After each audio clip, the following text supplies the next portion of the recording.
allegiance to the flag of the United States of America and to the republic for which it stands, one nation, under God, indivisible, with liberty and justice for all. Good evening. Oh, they're all on one side tonight.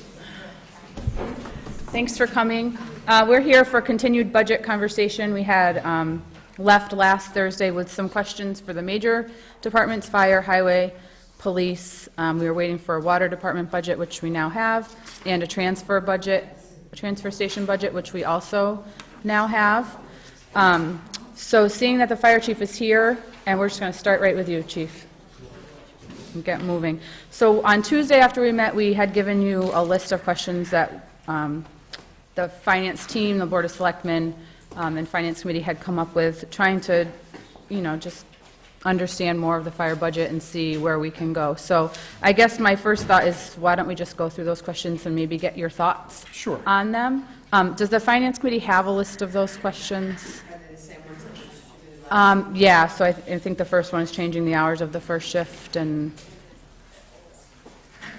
I just want to make sure we're on the same page. So in case something comes up that the Finance Committee wants to jump in and ask, please feel free.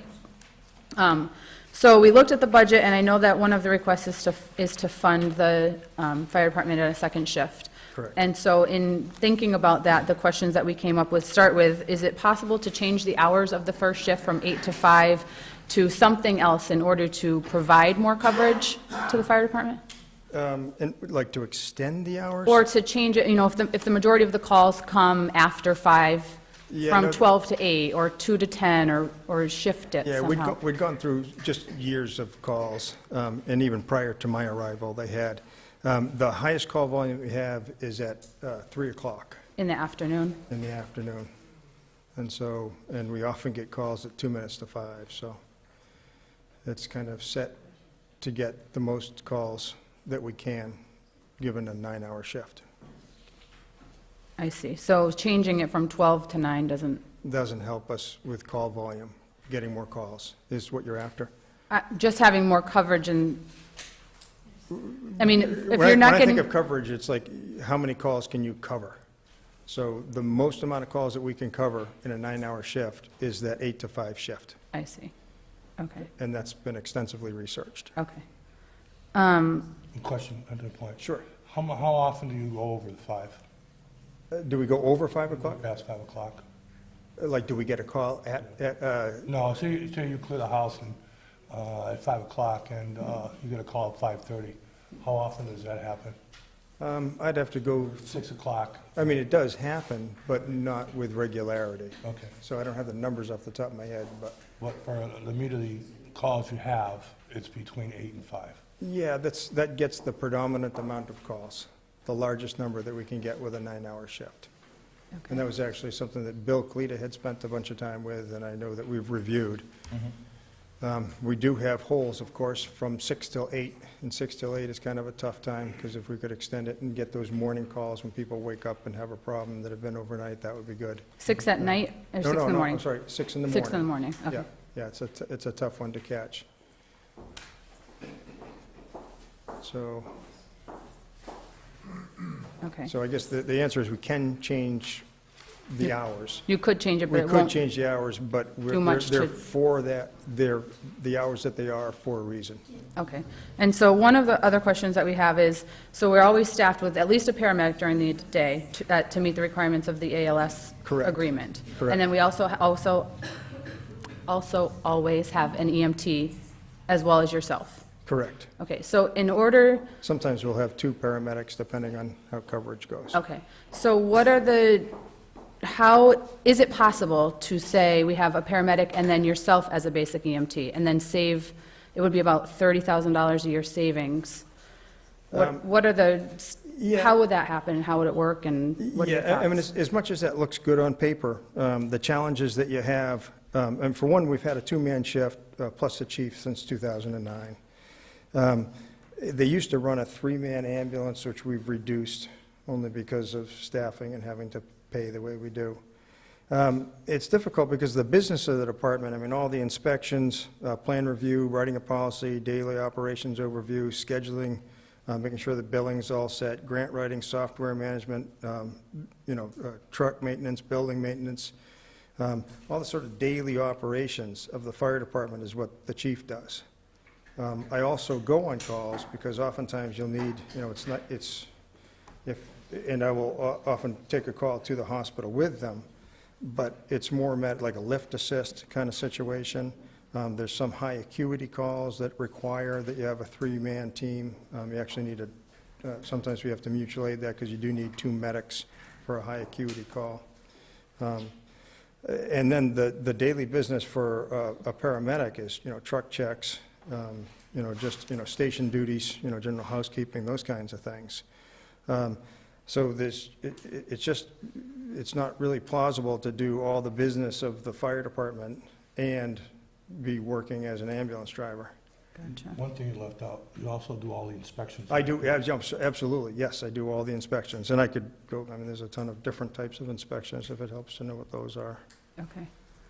But it certainly can help out, and that's advantageous. The other thing, I think they went to a 3-man crew just because there's some, on the fire side of things, there's some NFPA requirements, regulations that have minimum staffing, which they're very hard to, not very hard to get to. There's like a 2-in, 2-out NFPA statute. But that requires almost a 4-man, and we're kind of splitting the difference, and I think that's why they always did 3-man. For a good amount of time, we'd had a 3-man shift on Saturday and Sunday, because the chief didn't work Saturday and Sunday, so we did a 3-man shift. But for most ambulance calls, you don't need that. Just to keep the budget in line, I took away the weekend 3rd man. Okay. So, And do you have any more questions about that before we?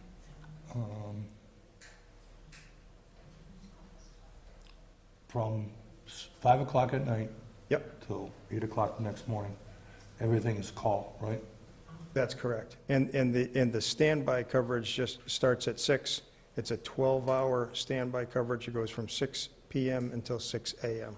Okay, and they get a stipend for that? Yeah, but basically, it's all call. That's a good way to look at it. It's all call from 5 p.m. until 8 a.m. the next day when the shift starts again. That's been working all right, or? Yes, I mean, for our daytime call, we fill every shift, make every call, No, I'm talking the calls. After 5 o'clock at night to 8, you haven't had any problems or major problems? Well, there's always some challenges. I have to apologize, I wasn't here last. Oh, okay, that's Tuesday night. okay. Yeah. And I know that there's been a lot of stuff in the press and all that type of thing. The difficulty is, the agreement with the state is that we really are trying to work towards having paramedic on duty 24/7 is ideally where we want to go. No, I agree with that. The current way that we're doing it, we've got a paramedic that's there from 8 till 5, and then there's a hole from 5 till 6, and then ideally you'd have someone there from 6 until 6 in the morning, and then there's a hole from 6 in the morning until 8 in the morning. All of our paramedics, every one of them, in order to keep their licenses and do the call volumes, they all work for other departments. So this is really a second job for every one of them. It's difficult and a challenge, and something that I've sat with, and it's been something I've worked with the deputies and myself for since I came on to work standby coverage. I went through a whole thing with the personnel board to increase standby pay, not tremendously, but a little bit, just to make it something that people would want to go to. I've increased, like if they go to a call, we do a 3-hour. Standby pay, what? Standby pay is for. I understand what it is, but is there any obligations to it? Yes. Are you required to show up? Yeah, if you sign up for a shift, yes, you're required to show up. Okay. So if Any you. trouble with those shifts being not filled or anything? Well, currently we have 3 of the basic EMTs who used to pick up the majority of calls as basics are now in paramedic school. And so that's a challenge because they're not taking a lot of shift that used to. But you'll see an improvement when they come back. Oh, yeah, absolutely, but it's a 2-year program. Mm-hmm. So, yes, we will see improvement when they come back. We have one basic, Alan Torrey, who does the SAFE program and such. He would pick up 10-plus nights every month. He's moved out of town. He moved to South Hadley. So that's an unfortunate loss, and there's currently, just until some of the personnel issues are, there's 2 folks that haven't been signing in. So it's always been a challenge, even before those things came about. It's a challenge now. I've got some planning that I've sat down with to look at, what we can do. As soon as, things are clear, I'll probably be hiring some more people. I've already got a number of applications, probably working. I'd like to see the department be available to an EMT who lives in Southampton, a Southampton kid, whether they want to come and join the fire department, or they want to come and work as just an EMT only kind of thing, because then we don't have to buy gear and stuff. So I'm trying to open up some of those doors, which will assist in getting additional coverage also. So we've strategized about it, got a few more things that we're going to try. Like I say, previously, we had increased pay, standby pay, and we'd also done 3-hour minimums. So, but at this point, I don't feel like the answer is money. I feel like the answer is really just expanding our rosters a bit and resourcing out a bit more. All right, okay. Currently in this month, how many shifts are not covered at night? Well, I mean, it's one of those. Or how many nights did nobody sign up to cover? Is that a better way to say it? Well, it's also an ongoing event. So, like right now, there's a gentleman who works for the Coast Guard Maritime Academy.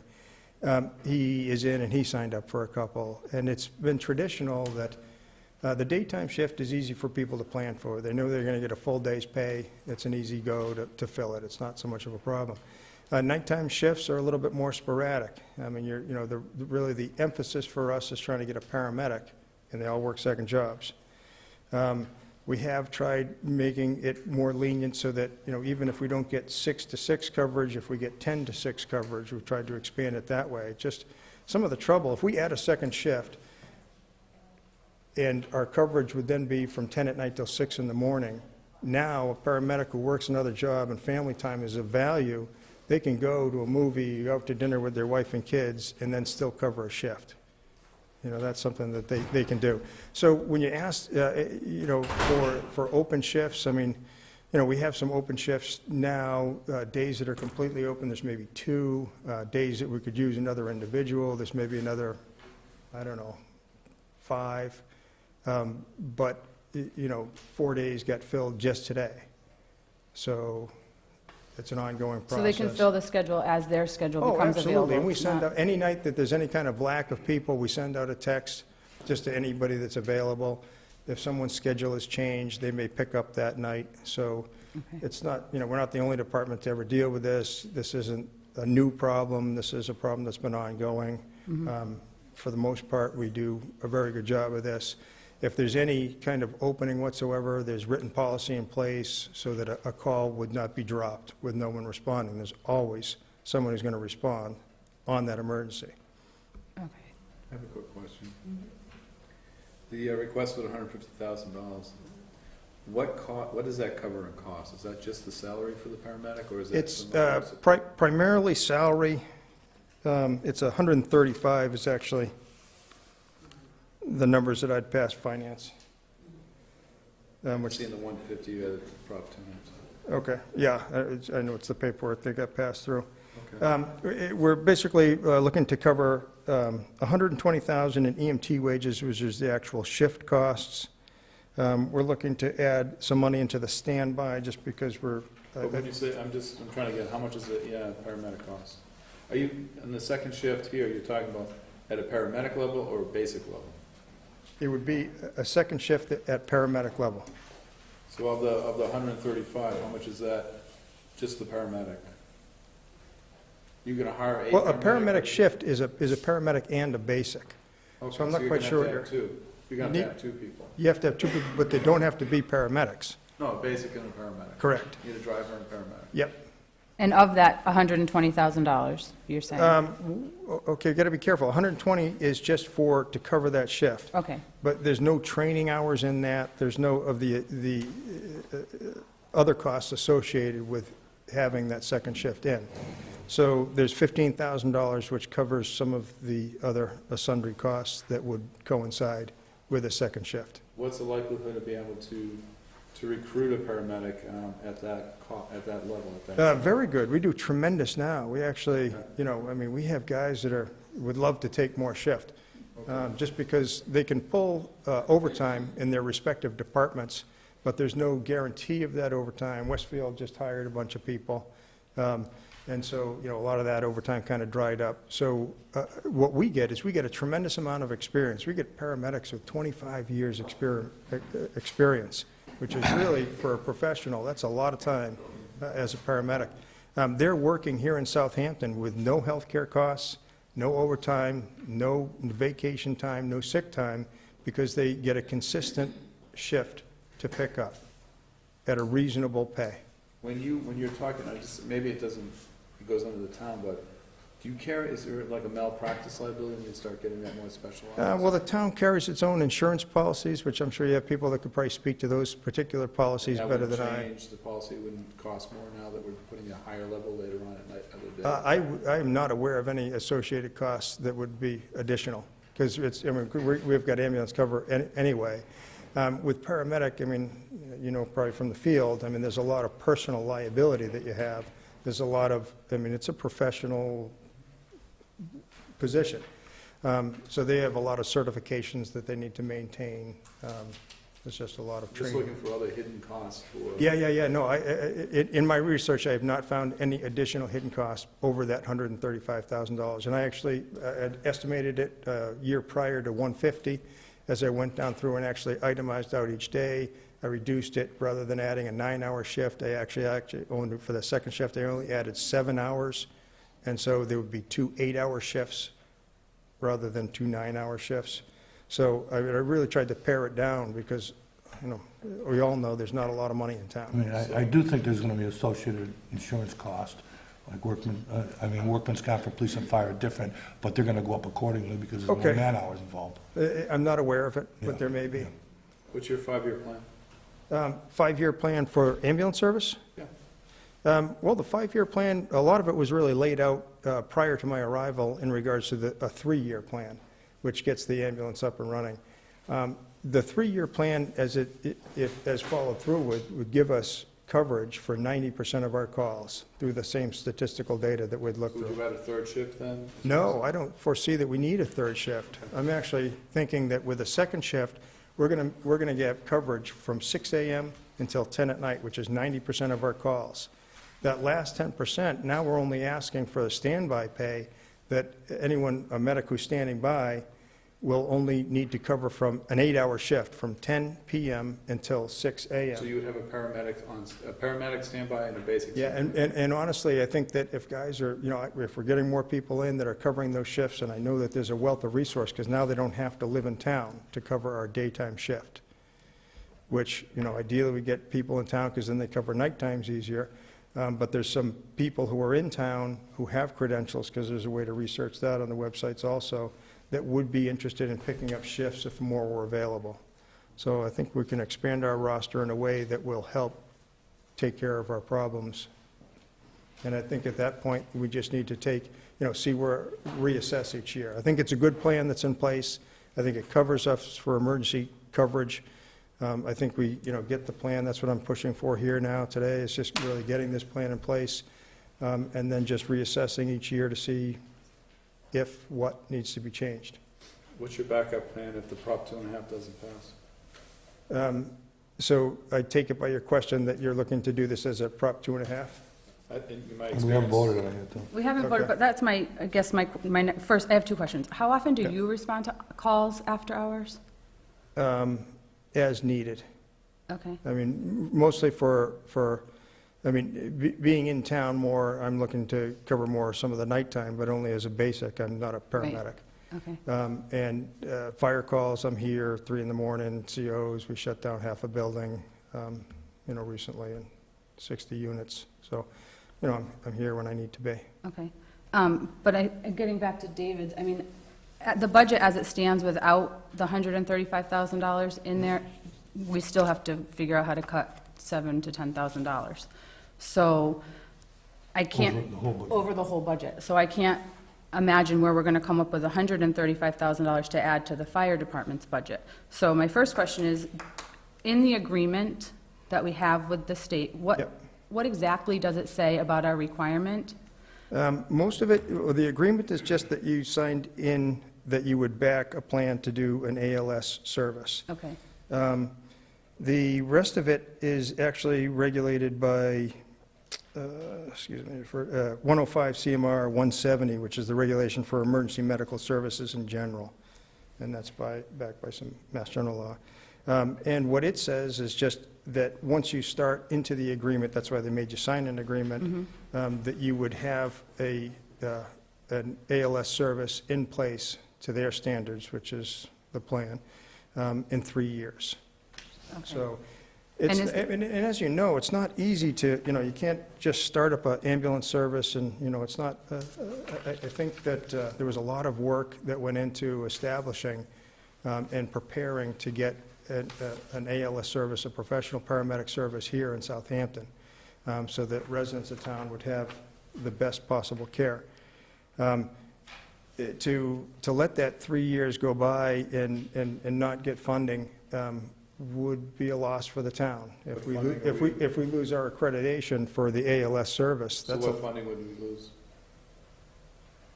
the So town we lose funding. our If we don't get town funding, if we lose our ALS accreditation, then we no longer have the paramedic service. Then we go back to the service that we had before. basic But there's no service. financial, Yes, You're it just is. giving a You window can't of bill the same opportunity. way for you can't bill the same way. Yeah, versus paramedic. Okay. Yeah. It's different level of. Yeah, you billing. lose yeah, absolutely. You Okay. lose your billing capabilities. I mean, So what's the backup plan in case 2.5 doesn't pass? Well, so that's the point, I I mean, guess. I guess we've almost answered it ourselves. I mean, if 2.5 doesn't pass I mean, we, I guess, throw ourselves on our sword in front of the state and see if they'll work with us at all. But, I mean, it's really written into their regulations that we have something in place in 3 years. So I think we would just have to do our best to save what we can, and it's hard to, I couldn't sit here and tell you that we can absolutely save that ALS service. I think our hard work might be lost if we don't get that 2.5. If that's what you're Is planning there a to do. deadline on the waiver? Is there a deadline to, ask for the waiver, or, Which waiver? I don't know, is there a waiver that you can ask for from the state that says, can we extend our time period to become? No, it's all in it's in the regulation. It's in if you're looking for it, it's the 105 CMR 170. So in that, it says 3 years. There's no mention of a waiver in there. And So that you if the had a 3 que- years runs up, that's the end of it. There's no way to say, 2 years in, you can't say to the state, listen, we're having trouble funding this. Is there something we can do to extend? There's no allowance for it in the regulation. Okay, okay. Thanks.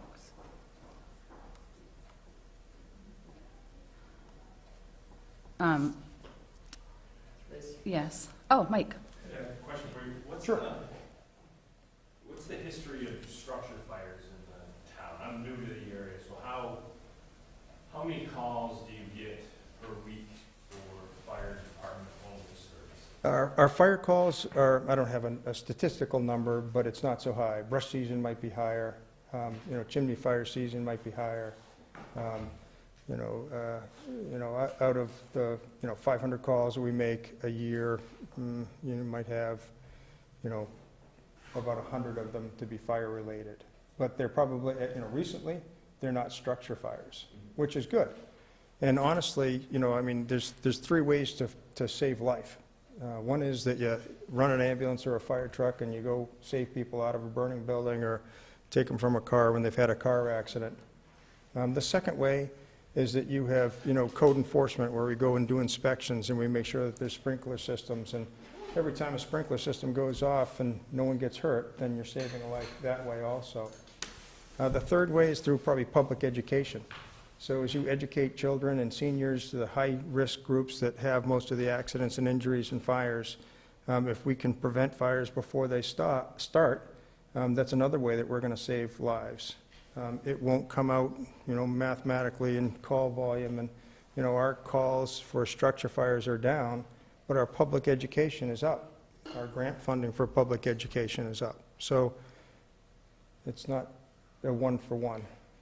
So my next question is, have you given any thought, and maybe this is in left field, but regionalizing with some sort of local town, some neighboring town, fire department services, so that you have possibly more funds available to put towards the ambulance service, the second shift, which is obviously the driver of the... Yeah, I mean, I'm not an expert on regionalization, so I can really just give kind of a synopsis of it. In other parts of the country, regionalization works very well. It's something that when they built their departments, they actually had it from the inception. And so the infrastructure around it was all kind of built up with it. Some of the problems that we have now is that all of our infrastructure is that towns are built independently. And we have fire trucks here in Southampton, they have fire trucks in Easthampton, they have fire trucks in Westhampton, and that's kind of the way that it was built up from its inception. To change that now is difficult because stations aren't located in ways that are going to access, and if you had to respond with a fire truck from, one of the neighboring towns, now you're adding additional time. If it's an auto extrication, if it's your house that's on fire, that's a challenging situation. It would also affect homeowners insurance. Yeah, absolutely. Insurance rates would go up. Yeah, so you have ISO ratings, which they do, and we have a 610 rating with our ISO. If you're a certain distance more from a fire station or fire hydrants, your insurance costs go up. So we're already sort of regionalized. I mean, the mutual aid goes a throwback, probably 100 years or whatever. Yep. To fire brigades, and thank God that always sort of stayed there. Yeah, and honestly, I'm sorry, I don't mean I was going to say, we can count on our neighbors. Yeah, and that's actually a big, important factor because, if we're sitting there, we're staffing, we're talking staffing levels here, minimum staffing. We're not paying anyone full-time. The only full-time in the fire department is myself. Everyone else is part-time with no health care, no benefits of any sort.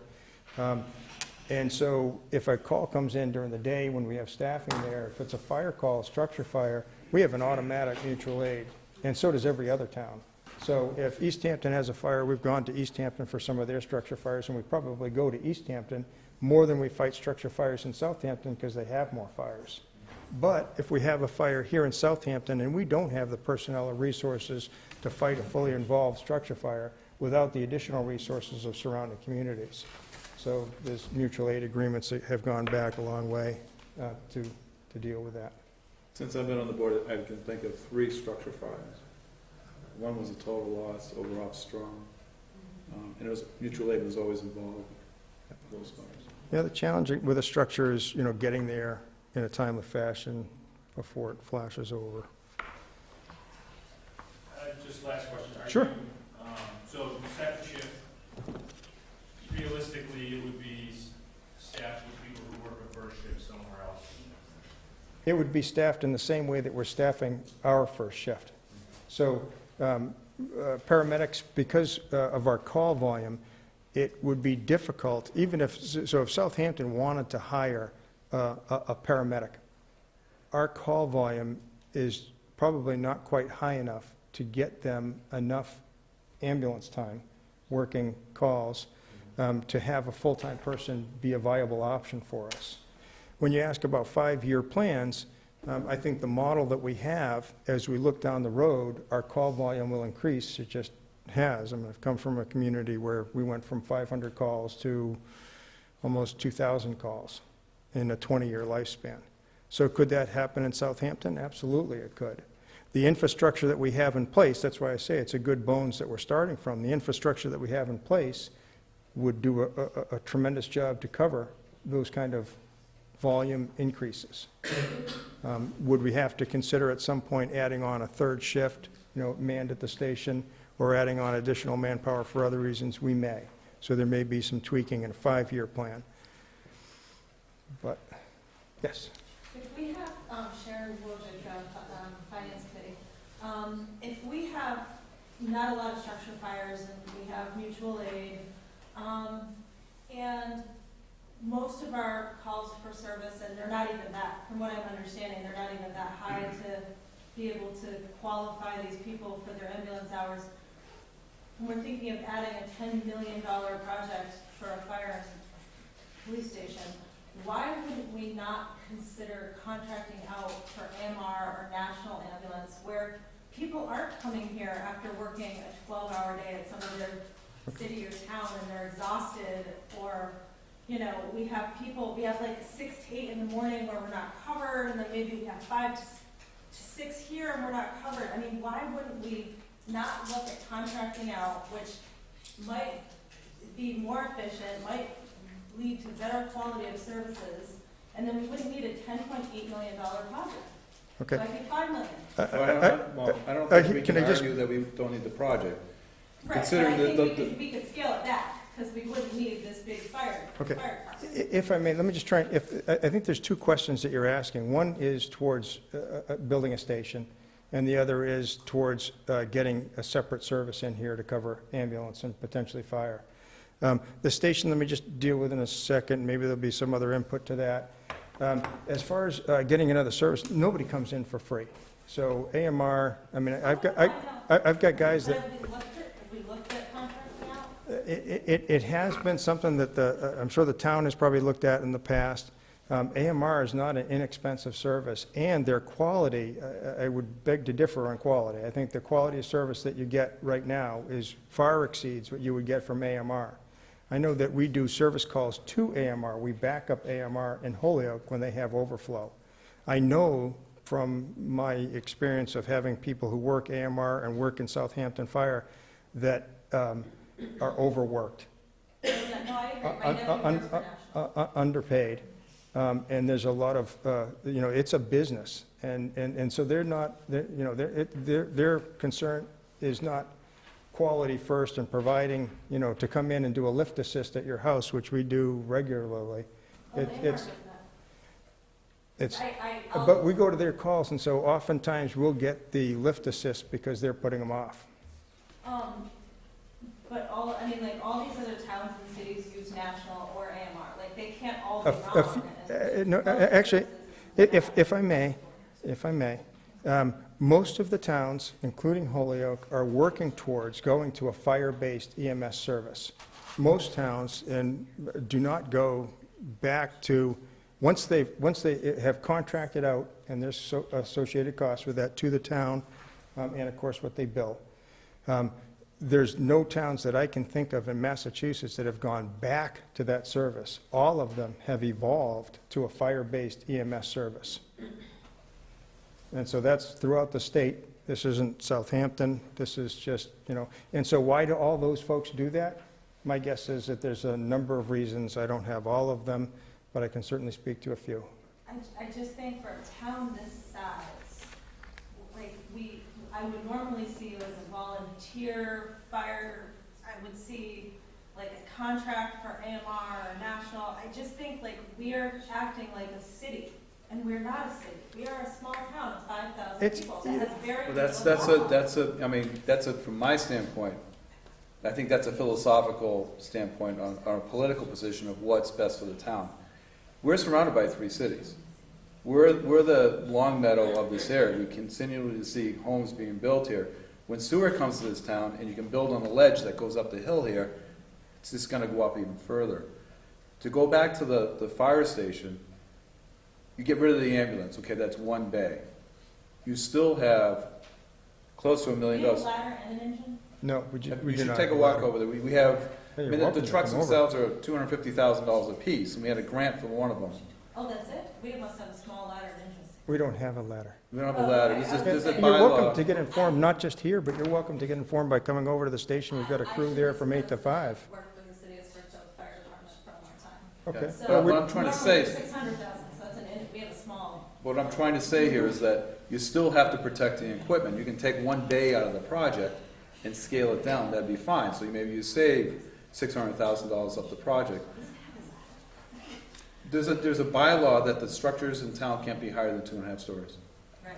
So that's it. So we don't have 6-story buildings to go to. If we need a ladder, we have mutual aid with Easthampton and Westfield and Holyoke. But when you look, I just want to make sure, because I've heard some comments from finance, I think when we're looking at this so-called big project, it's been looked at since starting in 2011. This is not something that a couple guys got together, had a beer and say, hey, let's do this.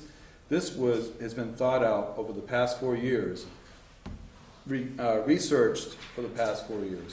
And some of the things that we're trying to correct are what the police department is in right now. Have you been to the police department and see the conditions of the bottom of the tunnel? Yes, I have. Okay. And I've seen other police departments as well. But have you been to ours? Oh, yes. Okay. And you see the condition of the building, the bricks falling off the building, the septic system that doesn't pass. Yeah. Half that parking lot's not ours.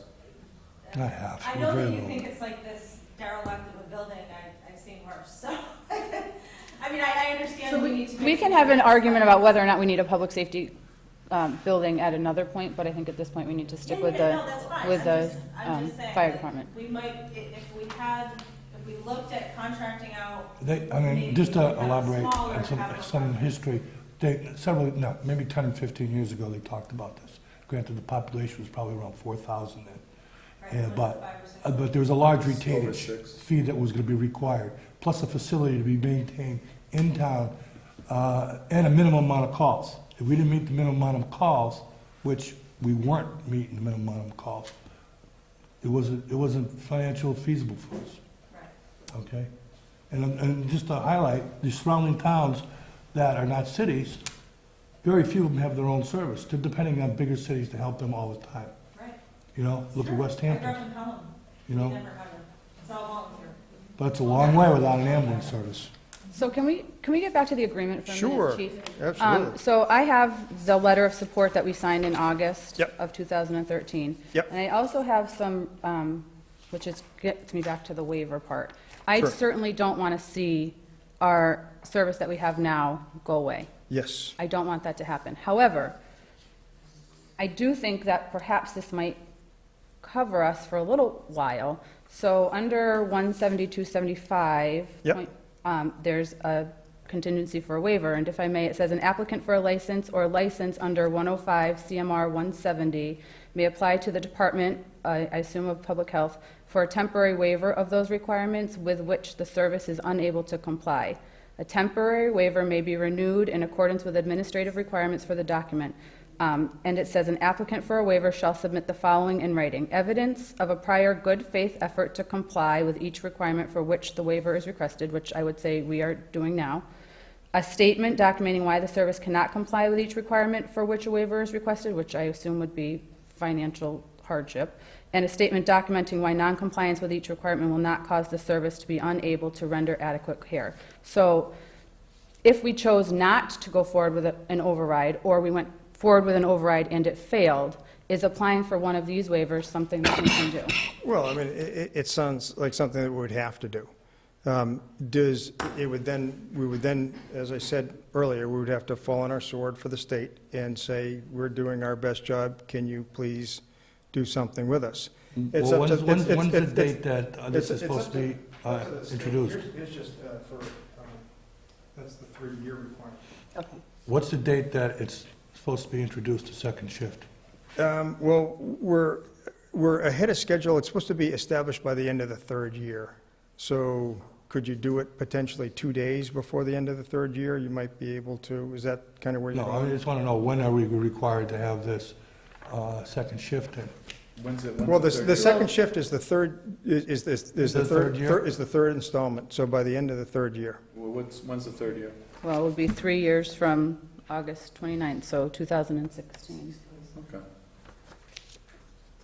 I do think that we should be talking to them about a waiver for financial purposes, and then look into an override to meet that waiver, because they're going to give us a timeline.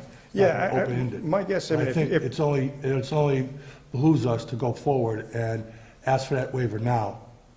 And probably the response back from them is go for your override. If you don't get the override, that's. we don't gonna- know that, because I remember years ago talking to, I think Chris Hopewell was your person at Cooley Dick, that's Still in is. charge of the ambulances, or? I don't know Well, where. he administers some of the, Okay. yeah. And he It's actually told Dr. me, Conrad. when we were trying to get this established, that there are waivers involved, and don't be afraid of them, but to go forward with them when you need them, but the big thing is to at least establish it, and then start developing and showing a history that you mean to progress. Yeah, I mean, I talked with the Phil Benito, who does the ambulance certifications each year, and he would be the one that we would start to petition any kind of waiver with.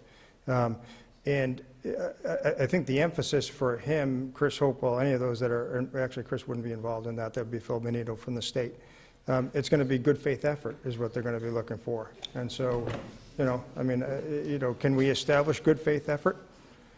I think that's the alternative. I mean, you throw yourself on your sword and say that we're making good effort and Well, trying. I understand what you're saying, John, but my feeling is the board right now looking for $6,000 to balance the budget, rather than go forward with an override right now, solicit a waiver request, submit it, see where we are.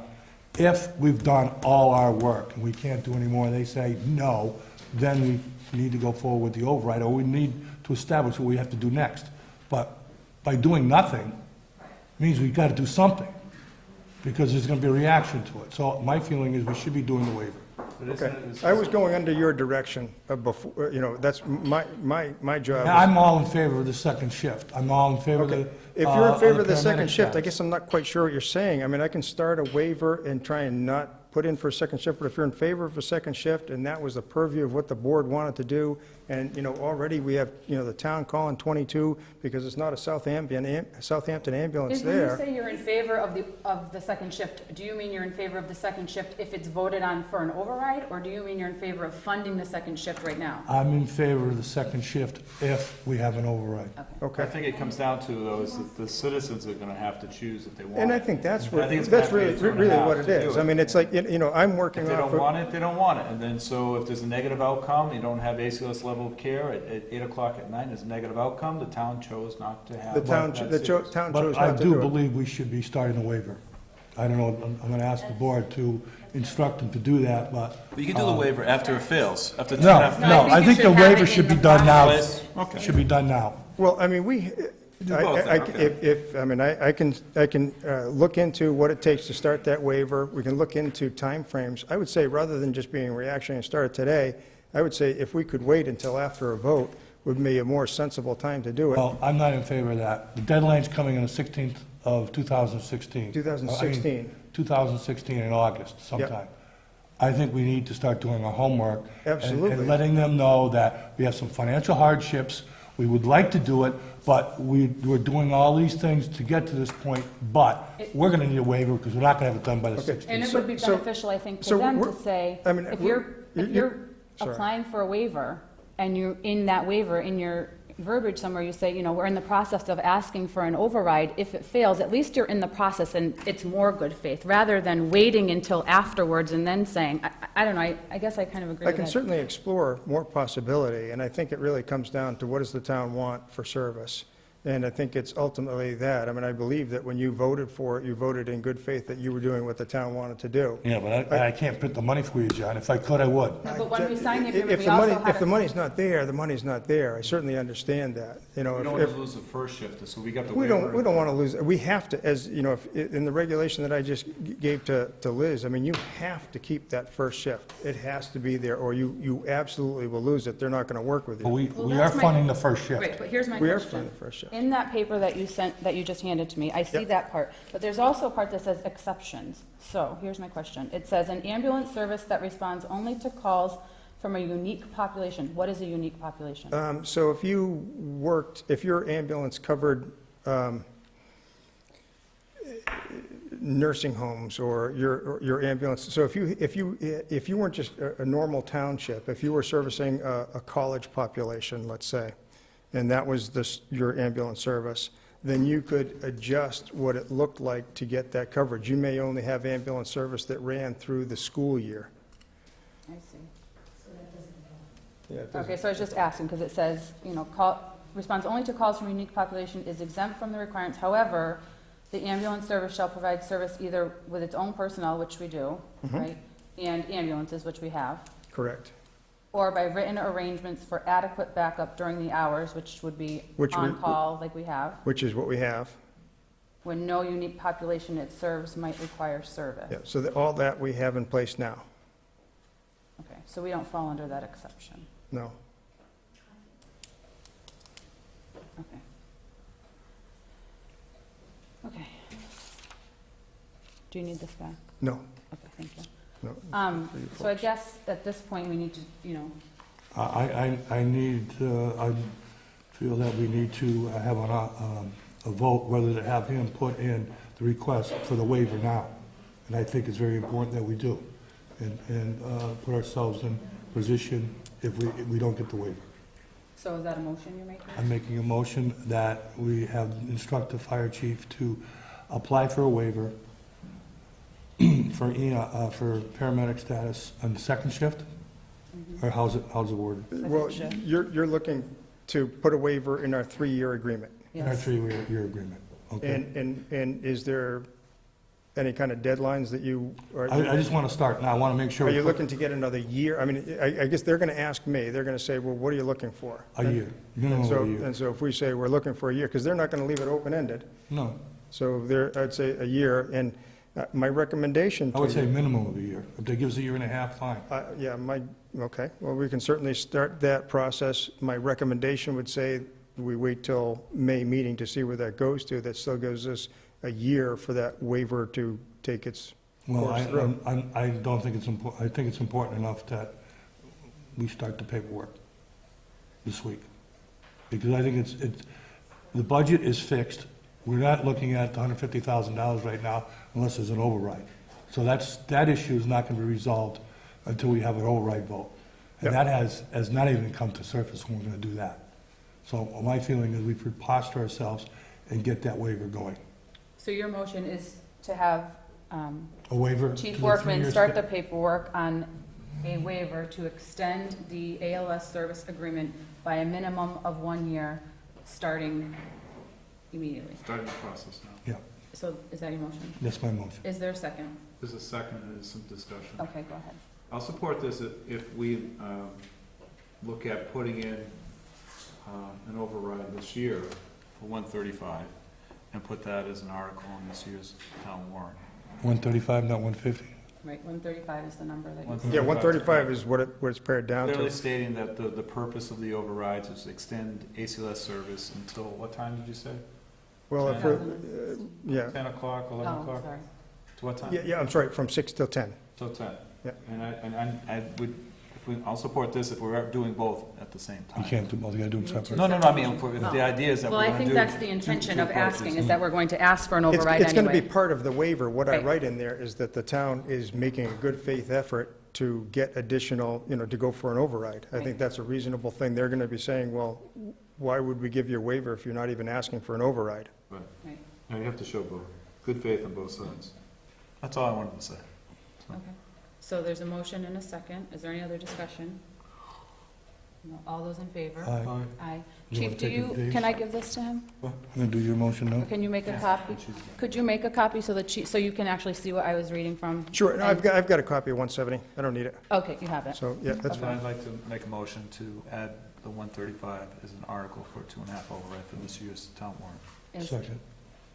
And I guess my only discussion would be, I'm hopeful that you'll be able to come to the meeting and just talk to the public, because coming from the fire Absolutely. chief about the importance of this. Sure, It's I gonna wouldn't be consider way- not. Okay, excellent. So there's a motion and a Second. second. And all those in favor? Aye. Aye. Yeah. Thank you. And I hope that I can get the support of the selectmen to, to work towards getting that override through. I think that the ambulance service is a valuable service to the town. I think the professionals that we have working for us work very hard. We had some women stand up at annual town meeting one year to talk about how they had done the CPR and brought her back. Yeah. I forget her name, I don't know who, does anyone recall who she was? Yeah. No. I mean, certainly if it's your family member, you want the best of care. Very good. Before you go, I have this is for you. Thank you so You much. handing out checks? Yeah. Yeah, wouldn't that be nice? All right, His budget's all set. yeah, he's next. Yes, as far as this. that's- You're all set? Yes, sir. Yep. Do you expect any increases or capital requests for next year? Yeah, currently we have a grant out through AFG. Last year, we'd had a similar grant out. I was asking for a little bit more money and trying to encompass some fire gear, just because fire gear is expensive. The grants start to come out at the end of April. They go for about 6 months. The day before the last disbursement, I got a rejection letter on that grant. We pared down the grant, worked on it a bit more, refined it to just EMS service.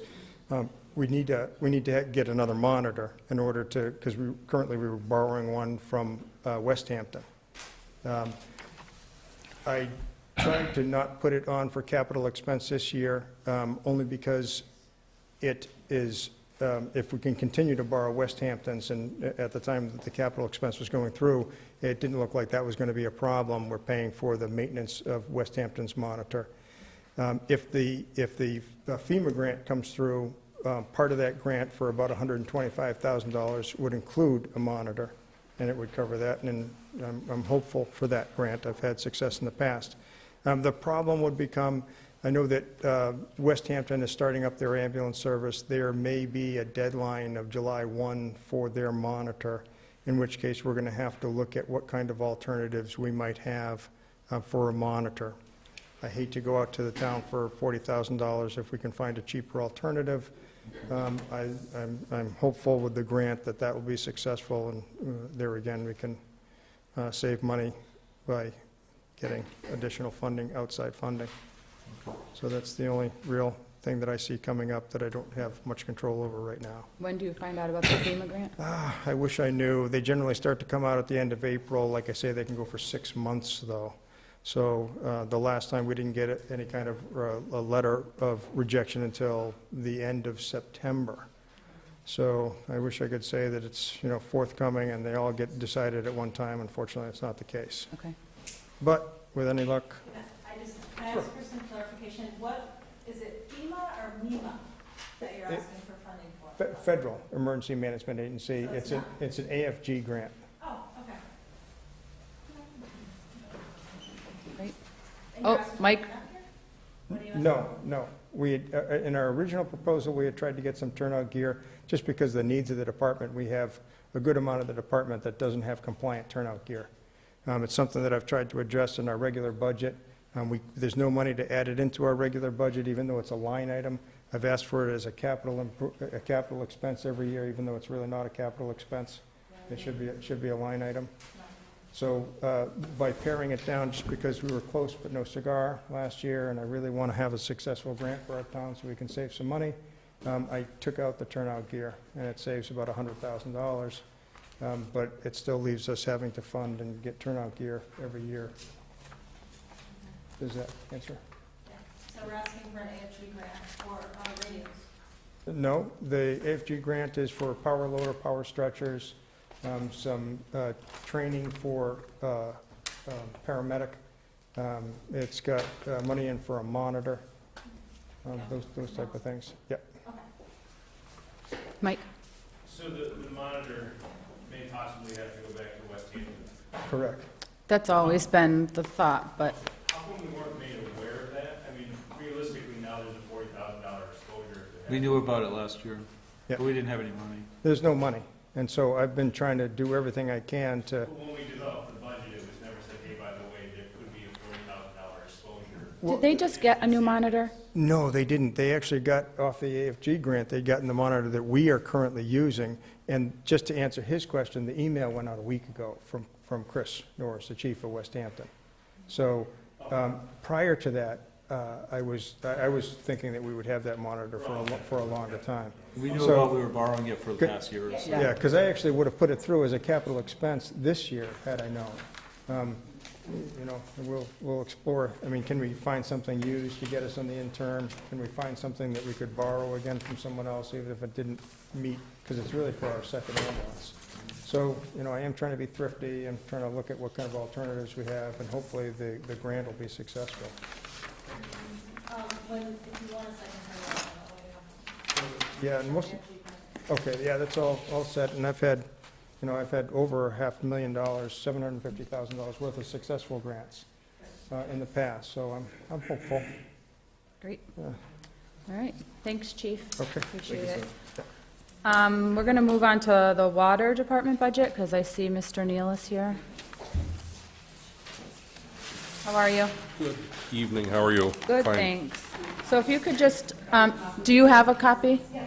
you? Okay, so if you could just walk us through, I think this is the first time Finance Committee and the Board of Selectmen is seeing the Water Department budget, if you wouldn't mind Okay. just walking through it with us? Okay, That'd be helpful. sure. The first block is for salaries, which includes the superintendent, labor and administration, and other highway, where we use personnel from the highway department to provide labor when we need it. Sure. You don't have it? Okay. Give me 1 second. Do you want to borrow mine? Well, they all need a copy, so it'll be just 1 minute. In the meantime, I can ask this question while you wait for your copy. Have we had conversations between the Water Department and the Highway Department about shared administration? Yes. You have? And Yes. are those conversations going well? Fairly well. Fairly well. Have we come up with some sort of solution or not a solution? We've reached a compromise, I think. Could you tell us what it is? Basically, what we have now, have a 28-hour, or what we had, have a 20-hour administrator, and each of us will pay spring or half. So 10 hours to each 10 department? hours each. Okay, and so that's reflected in here? The labor and admin, yeah. Okay. That's what I wanted to know. And how is the new water superintendent working out? He's been very busy this past season. I think he's working out very well. Okay. He's a hands-on, positive, customer-oriented person. He's very serious when he comes into my kitchen. Yeah. There's no goofing around. Can I ask a question? How come the electrical is 48,000? What is that, how do you get to that number? Electrical, it's our billing from, for the water, for pumping at the well, through both Hampshire Power and then the utility company for transmission. And that's, So this is the cost of actually running the well? yes, Yeah. Wow. yeah, it's just pumping water. Because we have no, I mean, we don't use any other electricity. Okay. Yes, it's expensive. Expensive. That's a really great question of Dr. McDougall, because I don't have did it go up proportionately between, because we know the electric rates are going up like 25%. Are you seeing an increase? No, I just didn't know where 48, I just said $48,000. Yeah, no, through, We don't think that. He agrees with one, but opposed. Through Hampshire Power, we've got, But they're gonna do it separately. through Hampshire Power, we've got a Agreement. municipal agreement, so we weren't impacted. So you're not getting like 25% increase? No. Like on some others? Okay. So I missed that, so it hasn't changed at all? No, there wasn't any drastic changes, because the power itself is supplied through the Hampshire Power, through the, Are you responsible There. for the fields next to it, the aquifer? Are you responsible for the fields in and around that the town has? Yeah. The town well? Who owns, who's the executor of all that? Is that? I mean, the well area is Water Department. We don't have But then the there's- field further up It's not to, bad, yeah. going back? Do they pay down Up, if we're looking, If you're at the where the well- well is, up back over to Yeah. the right. Yeah. Is that your purvey or is that the town's? I think that's part of ours, part of our well protection area. And Are you in control of that then or not? Or? The reason I ask is. control as far as, there is there's an agreement, It's your property. it's our property. It's your There's an property. agreement with Farmer Fletcher to use, All right, 'cause the only reason I ask is that, we're talking about electricity, it's a large open field, and whether or not solar panels or something that could be placed there to offset the 48,000. You've seen them, when I go to Boston and see my dad, in Natick, they're putting them you go off the road in Natick, you're running over a bunch of solar cells. Yep. There's no Even- guardrail, nothing. even right along the Mass Turnpike, which is That's what when I'm you saying, get right, past. yeah. There's just, now that the leaves are off the tree, you can see fields and fields and Yeah, fields. so I'm just wondering, is there an opportunity, as long as it does not do anything to the aquifer, if you have the land there, is there a way to work with them to see if we can offset some of those 48,000 with some some It's, raise. it's not something we've looked at, but it's something that's What you're certainly. gonna have to do is talk to DEP, because the money came from DEP with land protection, Yeah. aquifer grants. And they have some administrative control over that, because we wanted to decide a cell tower there years ago. Okay, Yeah. remember that? Doesn't that make sense then? Just a. Yeah, but it's to make sure that there's no pollutants going to ground and Oh, yeah, affect the water. Yeah. you know. Okay. Nate, go ahead. Go ahead, Mike. What's your estimated revenue for 2016? Our revenues are on, there should be a page 2, there's the second page. Yeah, there is usually. Actually, the second page is mine. Oh, second page is yours? Goofed up, yeah. Our total estimated revenues are $502,371,000.39 for water charges, $29,630 for hookups. Investment income's $2,000. We've got $45,000 in return earnings, and we have subsidies of $54,997. Was the last number 554? $54,997.93. Did you have a second sheet? Yeah, there was, I have a I've always second put sheet. the revenue in with these. And what was the first number? I'm sorry, Mr. Neal. 502? 502,371.39. That's based on the history we've had for charges in the past. So our total revenues are reflected at $633,999.32. So your revenues equal your budget. Expenses, yeah. How is that? That's the way it's always been. They try to, it's, you know, if the expenses go down, maybe the charges go down, so it's just. Okay. Sorry, I did say that, didn't I? It's always been that way. But because there's a statute within the So- enterprise fund where there's 3 different ways you can budget, and this is the most logical way to budget, because otherwise you get stuck with, it's just an accounting nightmare and a problem. So normally you budget your expenses and your revenues exactly Are the same. balanced. Are balanced, that's the way the statute. I know when we originally set this up, DOR, the first year gave us some guidance, and they said the revenue has to equal your budget. Yeah, most people that I've spoken to that are accountants for other towns, this is how they do all their enterprise funds, water, sewer, some people have ambulance, some people have golf courses, whatever it may be, and they always make sure that it's balanced. I mean, we have a balanced budget, right? And the general fund is balanced, so it should be balanced. Well, we're not balanced yet. Is this based off of is the balancing based off of your projected revenue, or is it based off of your projected expenses? And my next question is, if it's based off your projected revenue, have you inflated or deflated some expense items to balance that? In which items? Actually, my history doing it, and I'm not a commissioner anymore, we've always were very conservative with our revenue numbers. And if you see the history, they've always, for the most part, come in much higher. We don't have history. Okay, well, I can't give you the history anymore, but probably the planning, or the accountant's office can. But it'll show you that your revenue and your new growth is, what we try to figure our new growth is when we did it, was the number of new subdivisions and new homes that we projected, that we knew were in front of the planning board. We'd get that as a hard number.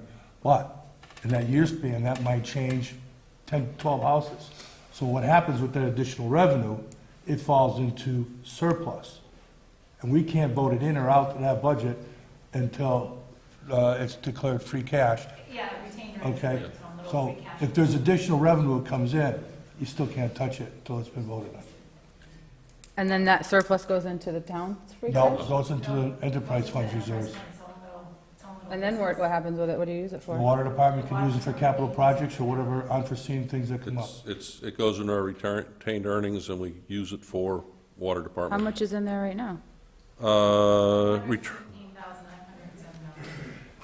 You can also use it to close, if there's a general fund deficit. No. You can use, well, technically you can. If there is a deficit, and it comes down to plugging it with general fund, you use it, like if you have more expenses than you're estimating in revenue, you can use your fund balance.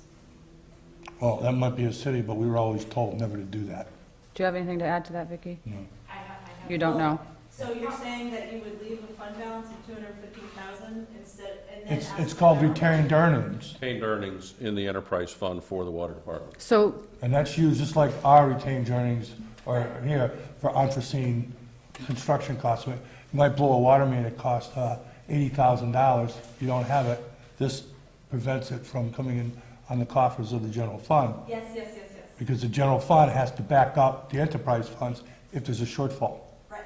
This is so the general fund doesn't have to Correct.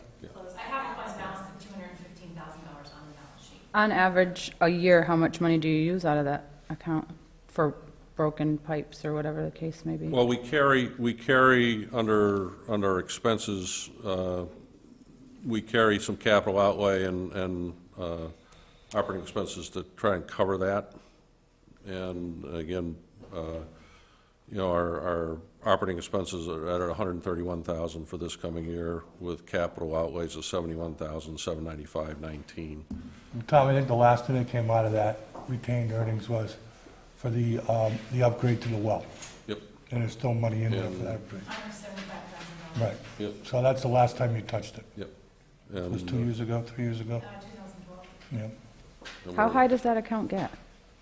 That's about the highest I've That's seen. about a, Yeah, I think it was, yeah, well, I have to look back, but it's not much more than that. So you had that. So it just means that we're doing a good job of estimating our revenues and we're- our it's- costs. It's, to say we run on a tight, thin budget is. Okay. And one other piece of that is when you look at their revenues, there's a retained earnings piece on here, which basically will make up any shortfalls that potentially could happen if we don't collect enough revenues to make up for the expenses. And so, you know, projected, the other Tom and I sat and talked about what would be a good number, and we brought it to the board, and we didn't want to make it too big. Last year was $30,000. If they collect more revenues than they actually spent, then that money that they took from that retained earnings to offset your expenses will just go up. But, you know, speaking with Tom, his water charges and hookup charges were pretty much to the penny, and you guys really figured out exactly. And so he had to actually cut some of his expenses, if you don't mind. Yep, that's fine. He had to cut some of his expenses so that we could actually meet this revenue number. Okay. Because he had too much in expenses, and I didn't think it was prudent, and I think the DOR would have to question if we took too much money out of retained earnings to make up those revenues, because then they'd say, wait a minute, you need to cut your expenses, what are you doing? So that's why we came up with 45,000. Mike, does that answer any of your questions? Yes. Okay, go ahead. Because I have another one. And Sure. I apologize for the questions. This is the first. No, one. it's No, okay. no, That's fine. that's why we're here. Highway aids and assists in some of the work you do, Yes. correct? So they aid and assist with equipment and manpower? Equipment and manpower, and we basically pay the salary and expenses associated with them when they're on our clock. Do you pay for man-hour labor only, or do you pay for any equipment costs, which may cover maintenance of the equipment being used? For instance, the highway department budgets maintenance expenses for their equipment. Do you cover a portion of that maintenance cost? No, I don't believe we do. There should be something that's looked into if they're utilizing. Well, we tried, Mike, several years ago, we tried to make a public works department. We function like a public works department, but we have a highway department. And so some of this stuff flows back and forth. And you bring up good questions about how do you sort of, you know, track some of the monies, but it's always just been sort of under Ed. And Ed did a great job for 57 years, or how long were we on that? And all Ed did was try to make things work. And so sometimes in the small towns, you just try to make it work and keep expenses down. Some of the In equipment, regards to a lot of those costs, we put into the, when we were establishing the indirect cost, we would put the benefits to the workers who are going there was based on how many dollars, and they would figure out a formula. So based out the workman's comp, would be applied to that. Equipment, they would be charged, they would be billed for the fuel. Okay? All the fuel costs related to that job they're related to, they got a bill for. And I think they still do? Yes. Okay, they got billed for that. The only thing that fell through the gap was, you know, we tell them to buy their own grease. They bought their own grease when they used it and stuff like that. But all the other maintenance we took care of. Okay? Just as my recommendation considering, you know, you do have the retained earnings of 200,000+, which, you know, you operate the way you should, but the highway department is forced to level fund and sort of chip away at their expenses that they're gonna carry for next year. So something may happen if Randall doesn't have the funds to cover that, but it was something done on a water line job. I mean, realistically, who funds it if Randall doesn't have the money? So just maybe an exercise going forward. Maybe Well, I mean, there's always a communication between Randall and the superintendent, like, hey, you know, like when you send them out to Caterpillar, but John Deere, they get fixed. Sometimes those bills were shared 50-50. I don't know how it's going now, but say the backhoe went out for some repairs, and we didn't do it in-house, but it went out, that bill would be split down the middle 50-50, okay, because of wear and tear. The same thing for certain equipment, you know. So, Mike, would you like to see another line under operating expenses for I mean, there's, equipment maintenance or something like that, or? I don't know if that's the best way to illustrate it, but if something, a piece of highway equipment fails or there's maintenance issues and it's something that's used for water operations, there should be a way for the repair of that to be covered by water. The one good thing, and I think Randall will attest to this, is that there's only one, there's a single operator on that for water and highway. And he's very, very conscious of that machine. And I think that's the main machine that they use, am I right? And Randall will hear about any problem with that right away. And he's got to develop a report, unless he's already asked, with the superintendent that, hey, we need to share this cost if it goes out. Sometimes a 10-minute fix in a garage by a mechanic, I mean, you can't run around a pad of paper and start adding these things up and expect to be efficient with your personnel. But, you know, if it is a draw, you need to communicate between each other. And there was that communication before, and I believe it's still there. I have a question about the postage and billing and invoicing. That gets done through Donna's office now, correct? The postage, the postage is what we pay for our quarterly bills going out. And then what was the second one? The billing and invoicing? Billing and invoicing, we currently use an outside service for, where we supply all the meter readings, and they compile that information, print the bills, stuff them in the envelopes, bring them, deliver them up here, and then we run them through the postage meter and to mail them out. So the only cost to Donna's office is the postage. Is that true? No, well, they pay for the postage, like after the bills are mailed, the postage meter gets reimbursed. I see, Yeah. okay. I just wanted to make sure that So we were, the only cost okay. is, it's really an indirect cost for some of the labor at this time. Okay. We are looking into, You already estimated your indirect cost, right? what was that? You estimated your indirect cost already? Yeah, Okay, it's part of the figure? that's part of the. Okay. Okay. Can we get a clarification as to what other wages are? I mean, because you have. The other wages highway are the wages, other wages highway are when we utilize the highway department for projects that we're doing. So that's separate from the labor. Labor and admin is People that are part of the highway department that work. part of the labor. We're covering for indirect costs, and our admin person and, you know, the superintendent's a separate line item up above. So it would be if you did a large project and you needed, is that what you're talking about? Basically, So- if, you know, the water department today consists of our new superintendent, and we have our superintendent's in the process of retiring, going part-time. And that's his wages are also in that labor top line, or middle line there, that 41,000. So the prior For the superintendent. prior okay, so superintendent he's is falling going into that part-time. line. He's in that line also. Okay, And then the other wages, highway, are strictly where we utilize the highway department personnel. We have water main breaks. They're out with the excavator to help dig. The water line freeze-ups we've had this past winter, we've had about 30, 35 customers who had water line freeze-ups. They're out, you know, a couple of guys are out with the superintendent to assist with those types of processes, getting those changed. Somebody clips a fire hydrant, we got to replace it. They're out there with us doing that kind of work. Just a clarification, the old highway superintendent's retiring, and you're carrying as needed, or is he getting a regular weekly pay? Right now, the plan is to carry him at 18 hours a week. That's a new position. Yes. Did it get posted, and was there paperwork, and It's currently that way right now. it That's is? what's in the budget for FY15. There's a superintendent, and then there's a salary support for the superintendent, which is where. Well, when we hired I put that budget together. The first one for the new superintendent was going to be hired.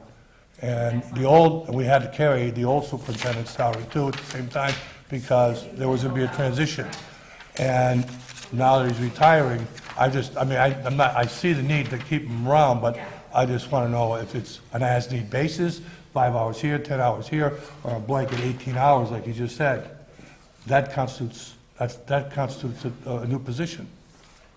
I don't know what you do. But if you need him as a consultant to come in here and there, it's a different story. So you're saying that if he works a couple of hours this week and a couple hours next week and no hours one week, then it's fine the way it is. But if he's going to work a consistent 18 hours per week, then that's a job that needs to have a job description and be posted? I would think so. I mean, I'm not on policy procedures anymore, but they're right here. You need something. Right, Yeah. would you need some sort of contract as a Well, I consultant? mean, that's up to him. He's got to, they'll have to look it out Yep. and resolve it.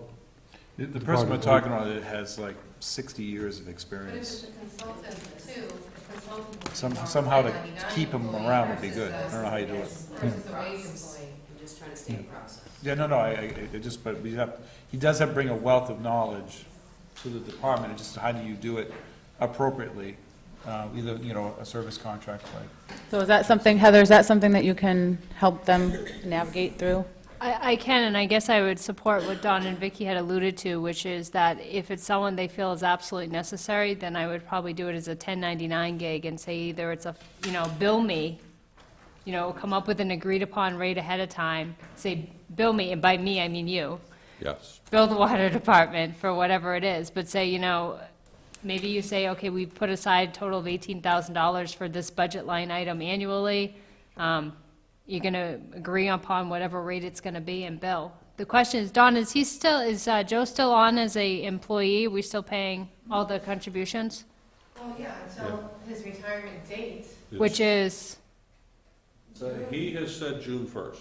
okay, so if he retires theoretically June 1st, after that, for him still to be on, he would be, a 1099, because otherwise I think we get into the same issue we talked about, it has to be posted, it's a new position. There was never a assistant or a second in command. He would technically have to retire, but there would have to be a break. So many weeks. And then he would have to be then processed almost like 8 a new weeks, 6 employee. weeks. No, I think it's longer If than he that. was back into an employee, if that. Okay, so you can help them to navigate through all of that and, I think the same Figure thing that out. happened with Oh, Ed. okay, Ed thanks. was trying to help out, but he couldn't. right. Well, that's because I was on this board. Okay. But there is, I don't know how long it is, That changes your budget then. How long? It's a cooling off period. I think it's 2 months, but I'm not sure. But you have to check with them, Operating expenses that Okay. I'll work with Heather and we'll get that Thanks. squarely. Janet? I'm just trying to get a handle, how many people do you have working in the water department now? Would be a question. Today we have 2 full-time people. That's the current superintendent and our impending retiring superintendent. Those are the only 2 full-time employees we have. We have a 10-hour admin person, and then we use highway department personnel as required.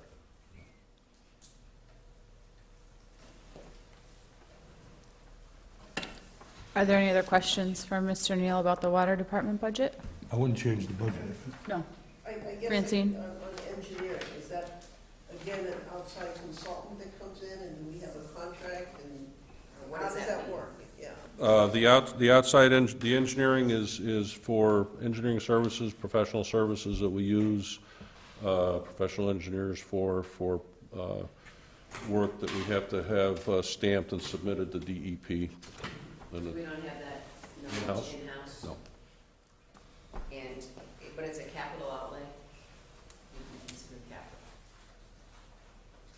It was listed under capital outlay. It's on an as-need basis, you know. It's on an as-need. Depends on what project you're doing or what issue you have to resolve. Does it have to go out to bid? No, professional services. That's a pretty, 19 cents, I'm just looking, it's a very exact number in there. I didn't know if there was something. Well, I think that helped to balance the I numbers. see. Mike, there's your fudge, the 19 cents. Mike? I guess the last thing I would just add is if we're all lucky enough to be reelected next year, if we can try to follow the same policy we've used for the previous budgets of having you come before the finance committee with previous year history, with current year projection, with 2017 requested, similarly to how we did all the other departments in town. I don't know if the invitation was extended or what happened, but it's nice to talk about this in a room first, that way we don't have as many questions. I think the issue with that this year just came to the fact that they were working on getting their budget done. I think it was just finalized last week, Tom? Yes. So we had already concluded our meetings on that piece at that point. 340 days most. Just a request. Thank you. Kind of the same thing on each one. Yep. I'm sorry, maybe you said this, and I'm hard of hearing, so I haven't heard you. Did you talk about how long this debt service is on the books for? No. 2020? The debt service has got, I'm not so wrong. Some of it, I think, goes There are out two till 40s and two 20s. yeah, a long time. yeah. 2 farmer homes, and 2 farmer home grants, and 2 water pollution abatement grants, or 3. One might be coming up in another year or so. Yeah, that was for well and the water, the storage tank and infrastructure and, Upgrades. So it's still, it's conceivable that we'll just always have a debt service payment Oh, yes. going out. That oh, yes. sounds normal to me, but I didn't hear if you had talked about that, so thank you. Well, aren't you looking at another grant right now for water pollution base, for planning grant? We had applied for one with the state, and that was part of the SWIMMY stuff, and our proposal was rejected. Is that what you said, everything in 128 got it, everything else on 128? Well, 495, yeah. Okay. Working on it. Does anyone have any other questions for Mr. Neal? No. What year did we get the best tasting water? What year was that, when Joe went down to DC? 2010? No. 7 or 8? Yeah, that was before the, yeah. Because I think Easthampton just won it. Yes, Yep. Easthampton just got it this year. Did we send a sample? No. Come on, man. Got chlorine in there now. It's the same sample, it's the same source, Got chlorine in there same now. puddle of water. If there are no other questions, we'll Because you could raise Let you fees. go could for say the this is night. the best tasting water, you know? thank you very much. Thank you very much. Thank you, Tom. We're going to move on to the transfer station budget. So you should have the revenues and the budget. Hi, Randall. Good evening. Hi, Caleb. Don't notice me, I'm hiding. Don't do that to him. So is this the first time we're seeing this, too? No, we briefly talked about it Oh, right. last week. You're right. I'm sorry. So why don't you take us through it one more time Okay, where do you want to start? at the top? Well, at the do you have attendance. both pages? I have, Yes. We have the Uh, revenue and the wages. expenses. I have a wages breakdown, Yeah, operating expenses and Yeah. other. Yep. It's all pretty, do you want me to go through every number or?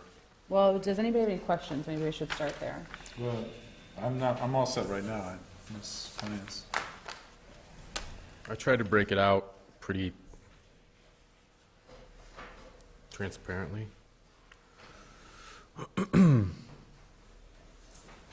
Our revenues seem to be down, so I had to adjust some of the fees, proposed fees for next year, to bring the revenues up a little bit.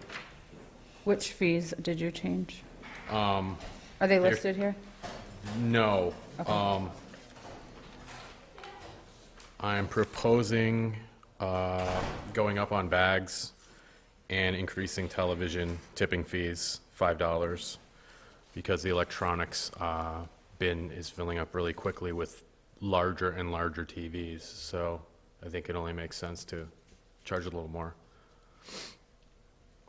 I think, I'm thinking about this now, and one of the things that we had talked about was the cost, the dollar amount it costs for the trucking. Mm-hmm.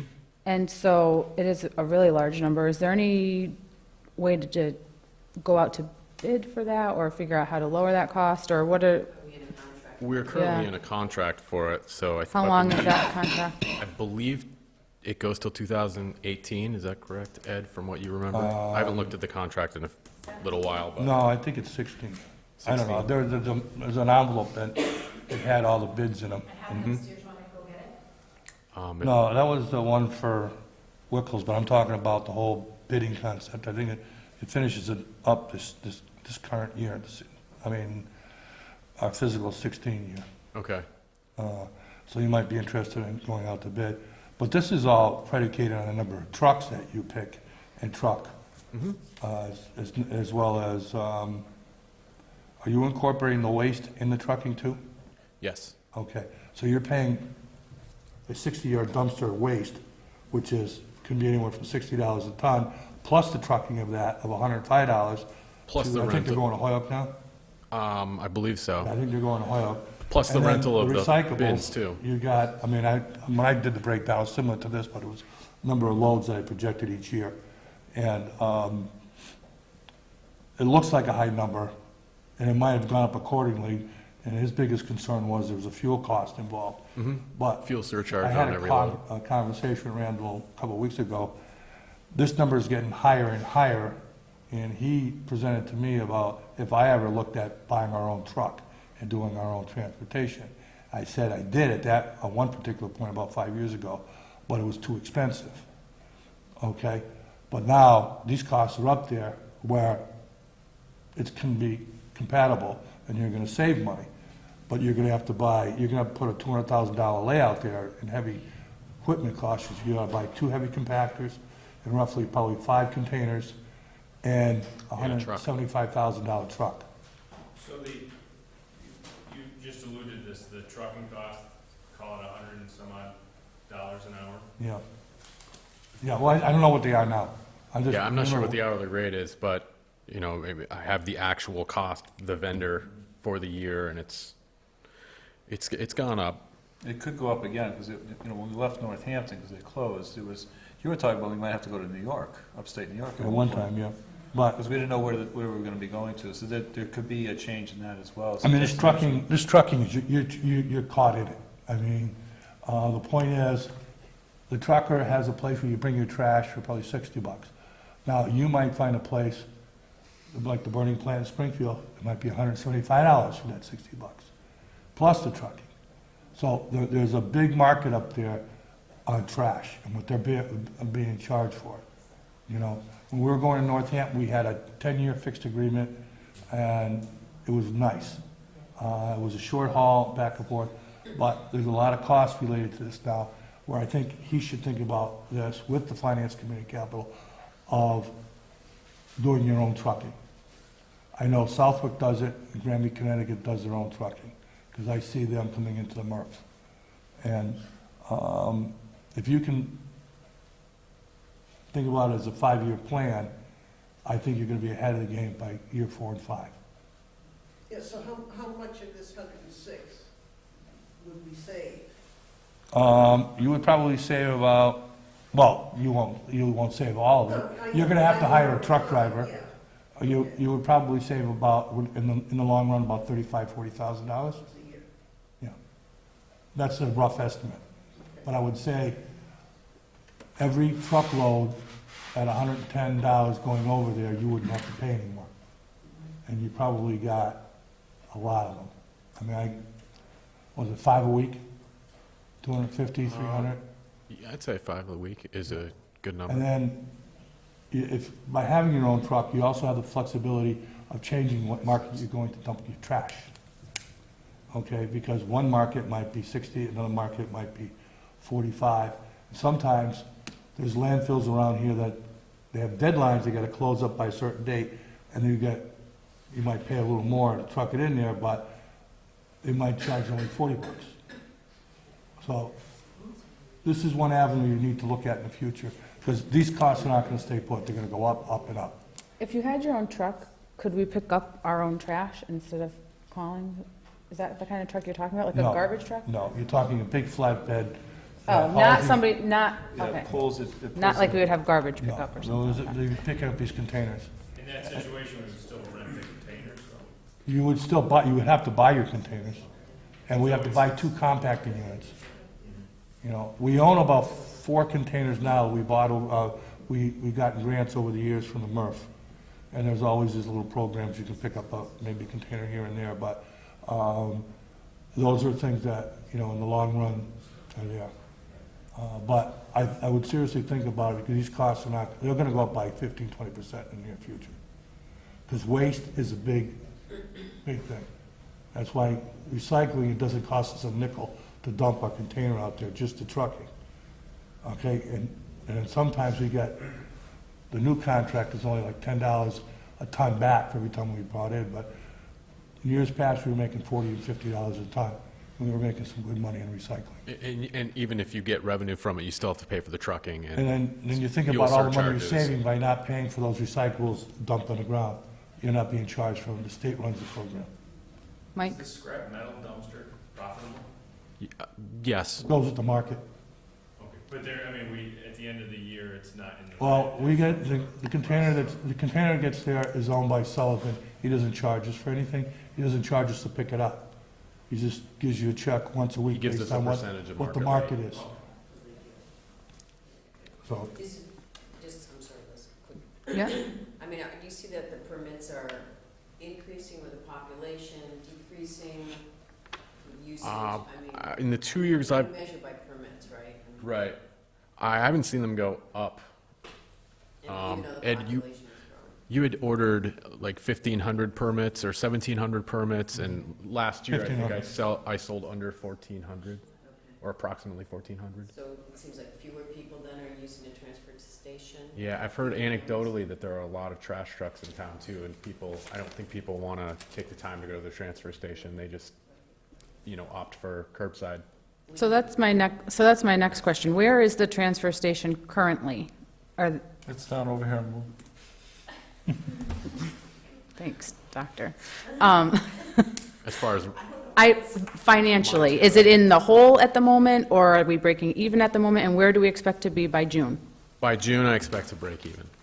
Okay, and historically, have we broken even, or historically, have we run in the red? We've run in the red for a couple of years now. Okay, and so I guess my question is, if that continues to happen, what are the benefits and the non-benefits? What are the pluses of minuses of keeping the transfer station open and closing it altogether? Because if the trend is going to be to have someone pick up your trash at the end of the driveway, because it's much easier for me to roll the cart down than it is to bring it to the transfer station, if that's going to continue to be the trend, do we really need to keep the transfer station open or not? I've thought about this. The advantages are currently we pay a certain cost for the closed landfill. We have to do inspections, yearly reports, and monthly gas monitoring. And currently it's in the budget, so that's covered. It would be an extra cost if we just closed it. Approximately how much is that extra cost? I would say consultants. Do I have that down here somewhere? you're gonna have to cut the believe we're grass running like- every year, maintain Yeah, you that still hill have to cut the forever. grass, so a consultant alone could be upwards of $10,000.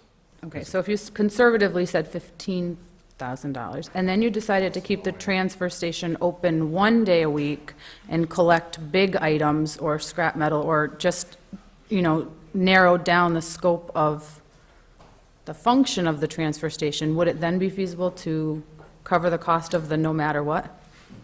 It's a good question. I'd have to think about it. Well, I mean, I ran it for 30 years, not complaining about it, but I can remember the first sticker when I came here was $5, throw all you want, how you wanted, and there was burning going on. It has progressed into an effective tool for the town, where it has saved an awful lot of money, has given a lot of service to people, and I'll be one of the first ones to fight against anything closing it, because I think it has come to be a staple for a lot of people to get rid of their trash. I do think it's, besides being a social thing, it gives people the avenue to recycle and to sometimes pick up freebies that are at the shed.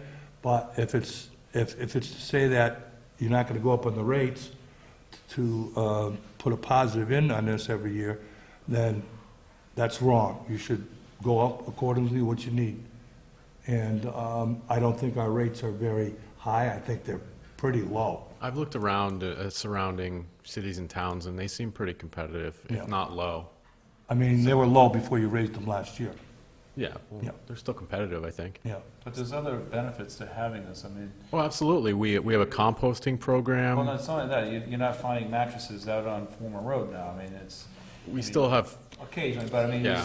the people are not dropping stuff here and there because they don't have any place to toss it. And, you know, I don't know what the cost would be. What do you pay for your homes, if you don't mind me asking? No, it's okay. How much do you pay for your home service? I pay $25 a month, just under $25 a month, and I have a 35-gallon trash barrel, and then it's full recycling, which I actually recycle about 35 gallons also when I recycle. I have the same thing. So how much a year, $250? Yeah.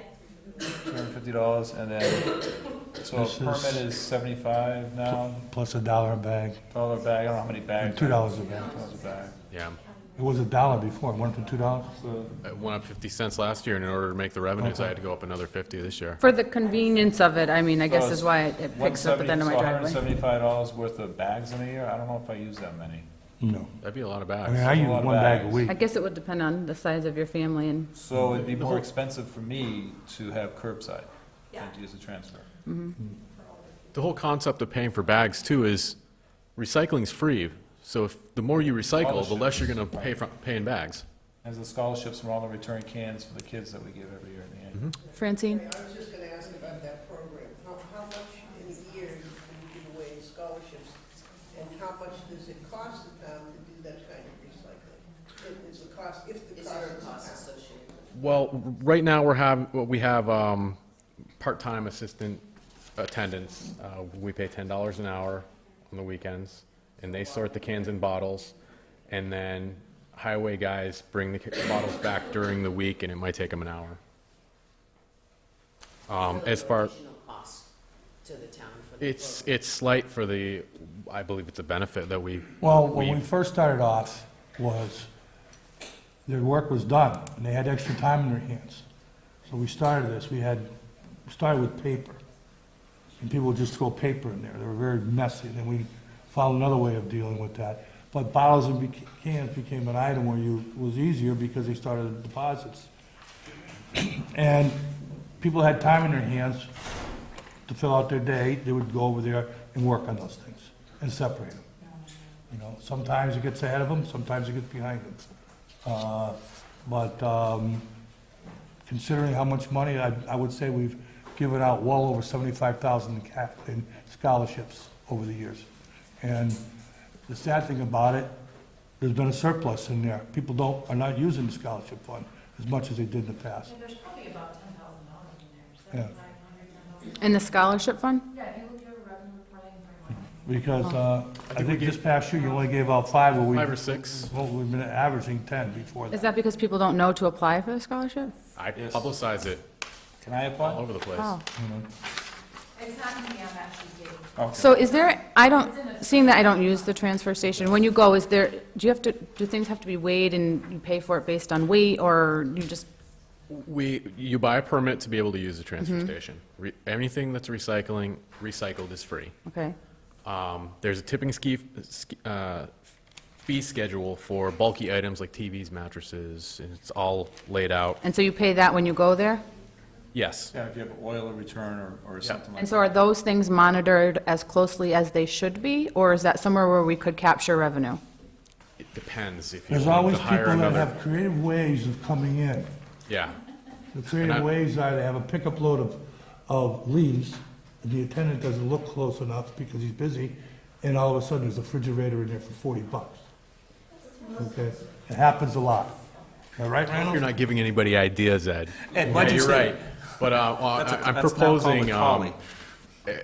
I would like to put up some cameras in there and have field cameras that I could move around town to problem locations. So I feel like if people think somebody's watching them, they're less likely to litter. You do see people dumpster diving in the tin bin, pulling stuff Not, out. well, I moved it down to the lower level so it can be more closely monitored because I was worried about liability of somebody falling in. Now, there was an email regarding vandalism on the White Reservoir. Are you finding any trash out there? I don't know what they were talking about. Vandalism. Every now and again, we'll find somebody has thrown something out on one of our less populated roads. Biggest But one's what, tires and mattresses? Tires, mattresses, yeah. They don't want to pay to dispose of it properly. Can you come get the Burger King wrappers on my street? Nothing donuts wrappers on my street. We've actually been hitting, no, honestly, we've been picking up trash on streets. Yeah, no, I know. You guys You guys are really great. They come to my street and, because people, I live on Riverdale, so it's right along the little stream. And there's a lot of illegal dumping. And to the point where, like, I have two 8-year-old girls, and we walked down one day, didn't even get everything. I actually have a picture of it. Bags of garbage. Bags of, like, nips, I don't know, a little alcohol. Thank you. Everything you can imagine. Tarps, people have dumped tons, people have dumped dressers, carpet. So the fact of this, they need to take it to the transfer station, Right. Yeah. not leave it at the stream. I think all it would take is one person getting nailed and Right. prosecuted, and Okay. it would really slow up. So does anybody else have any questions about the transfer station? No. No. I do like the idea of what Ed's saying about lowering the trucking costs, and I think it would be a good exercise for finance and to sit down and talk about how a 5-year plan could be laid out to get to a point where we'd be able to save some money on transportation costs. Absolutely. And it may take 5 years to get to that point. It may take 5 years to get those numbers. That's a pretty big task to go through everything. There's no snow on the ground, dude. What are you doing? No, there's not, but it's construction season. I gotta get all my Chapter 90 paperwork in, and So before we let Randall go, is there anything Grass we need to starts talk growing. about in regards to the highway department? Mowing. Mowing. Yes. So before Mowing. you go, we need to talk about mowing. We just hired sheep. So one of the issues that we had in the conversations was how do you handle the mowing at the park, at the cemetery? Who pays for it? How much do they pay? When does it get mowed? Does Randall absorb the cost? Does the commission or the department absorb the cost? And I think what we came up with, and please correct me if I'm wrong, is that we needed to add a mowing line item to the department or the commission, so that they are responsible for managing their own mowing budget, rather than saying to Randall, why haven't you mowed? And then Randall never getting reimbursed for that particular department. This So also goes back to why we should have a public works department on a highway. also a conversation for another day after the budget is balanced and approved. So, yes, Janet. I think it was Ed that made the comment about perpetual care fund, that Right. they really do have the money to do it, and maybe we're not going to pull more money out of Randall's budget to pay it. I mean, as far as I'm concerned, and this has been a nightmare when I was there too, is I had to fight with the school, I would have to fight with the cemetery, all right, to take care of their grass and to get paid for it. Well, but I had 4 or 5 different areas where I have to get the money from. If you could get these people to deposit their money at the beginning of each year, he knows what he has, like the cemetery, the school department, the town hall, we've just eaten it over the years, and the other town hall, we've just eaten it, the fire department, we've just eaten, am I right? But the library. the library and the parks and the new park, I mean, there was $7,000 set aside from that one time. I think that's gone. It's never That's been gone. reconsidered. Parks had, I believe, $3,500 for mowing, but that That's gets, ridiculous. that evaporates quick. But if you pull it all together, he has the flexibility of knowing where his dollars are. So that was the argument that I think we had, was do you create one pool of money that you put in Randall's budget, and you say, here's, $40,000, and this is the money you have to mow all of these places, and then deal with the cemetery calling you and saying, my lawn's not mowed, the park's calling and saying, my lawn's not mowed, and you go, well, there's no more money? Or do you give a specific amount of money to each department and let them manage that money and say, this is what I have, I want to have the lawn mowed once a week, I want to have Conant Park mowed twice a week, and let them manage their money? Because for Randall, if you give him all of that money and then it runs out, you're in the same spot you were before, and he's going to have to continue to mow it and absorb the cost. Plus, you're gonna understand that Randall is now gonna be inundated with all these extra phone calls, because this person wants it done now. He's got scheduled other work.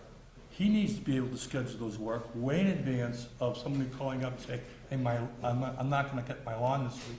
No, but I think it would be a conversation for him to have that says, the cemetery says, I want my lawn mowed, every other week, and Randall says, okay, and there has to be some sort of communication. It can't be on. I did do that with Robert Floyd last year on the cemetery. I kind of let him dictate when they wanted it mowed, and I think when you were mowing it, we'd mow it like 5 times, 6 times a year.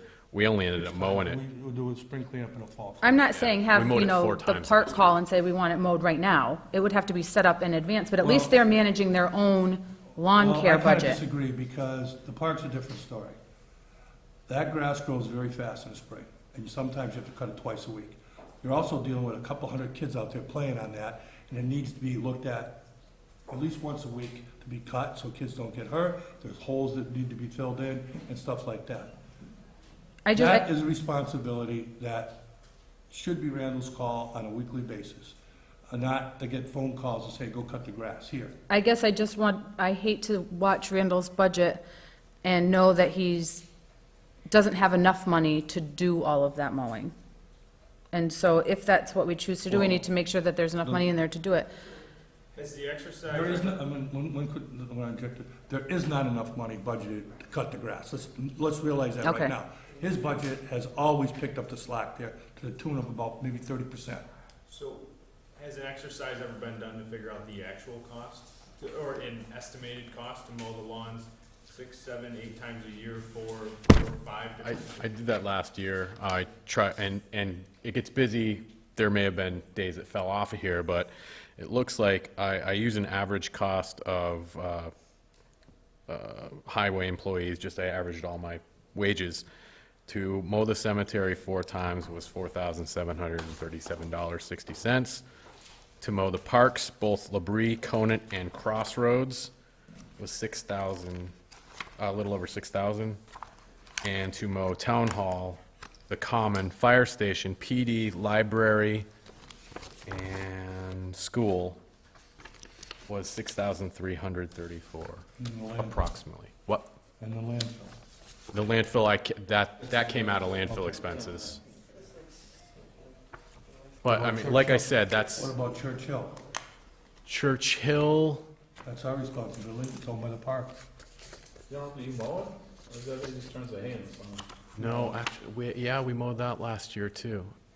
We gotta Or mow. no, I had Mert was mowing that last year. That's an expense that comes out of That's you. true, and I didn't count that in this. West Cemetery? They haven't contacted us to do West Park Cemetery in at least a year, and I don't think we did it the year before that, last year either. Well, I don't think it gets much sun. Pardon me? It's a shady area, I don't know if sun it Yeah. gets. It's going on. So it could be done once a year at least. So I guess, here's my question. If you look at the cemetery budget, they have $2,500. It would cost between $7,000 and $10,000 for them to mow, for you to mow their lawn over. I thought you said 4,000. 4,007, but that's based on an average cost. Oh my God, that's not an actual cost. You get what I'm saying? Yes. I put down the number of hours of an employee, but that's just a rough cost. 16,000 a year to cut grass. Yeah, if you added that I'm all just up. looking at the original budget for the cemetery, and it says that the mowing costs were about $8,000 to $10,000 for 11 mows. So right now you did 4 last year, right? Remember you said? Yeah, it looks like it's about $1,000 per mowing. Right, so they only have $2,500 in their budget to begin with. That means 100% of the mowing has to come out of Randall's budget. The same thing for all of the places that need to be mowed. Is there a way to add money in for mowing, or are we just going to continue on the same track that we've always continued, I guess is my question. I'm up for a change. I'm for a change. I think it should be all consolidated under mowing. But where's the money? But, and then, right, so then where does the money come from? Do you decrease the cemetery's budget in, or can, and then there comes the perpetual care, how do you get that money to Randall? Well, if they have a budget line for mowing, you take that out of the. Well, they don't, we're, It's not enough. it's not enough. No, but- I'm just saying, you take away, just to start, you take the mowing thing out. Right. So now they don't have money for mowing or something else, so now they have to use Nobody has a mowing line as far as I know, right? You said they had. We had talked about adding one and letting them each manage it their own. I thought you just said cemetery had an expense line of $2,500 for mowing. That's their entire expense line, is $2,500. Yes.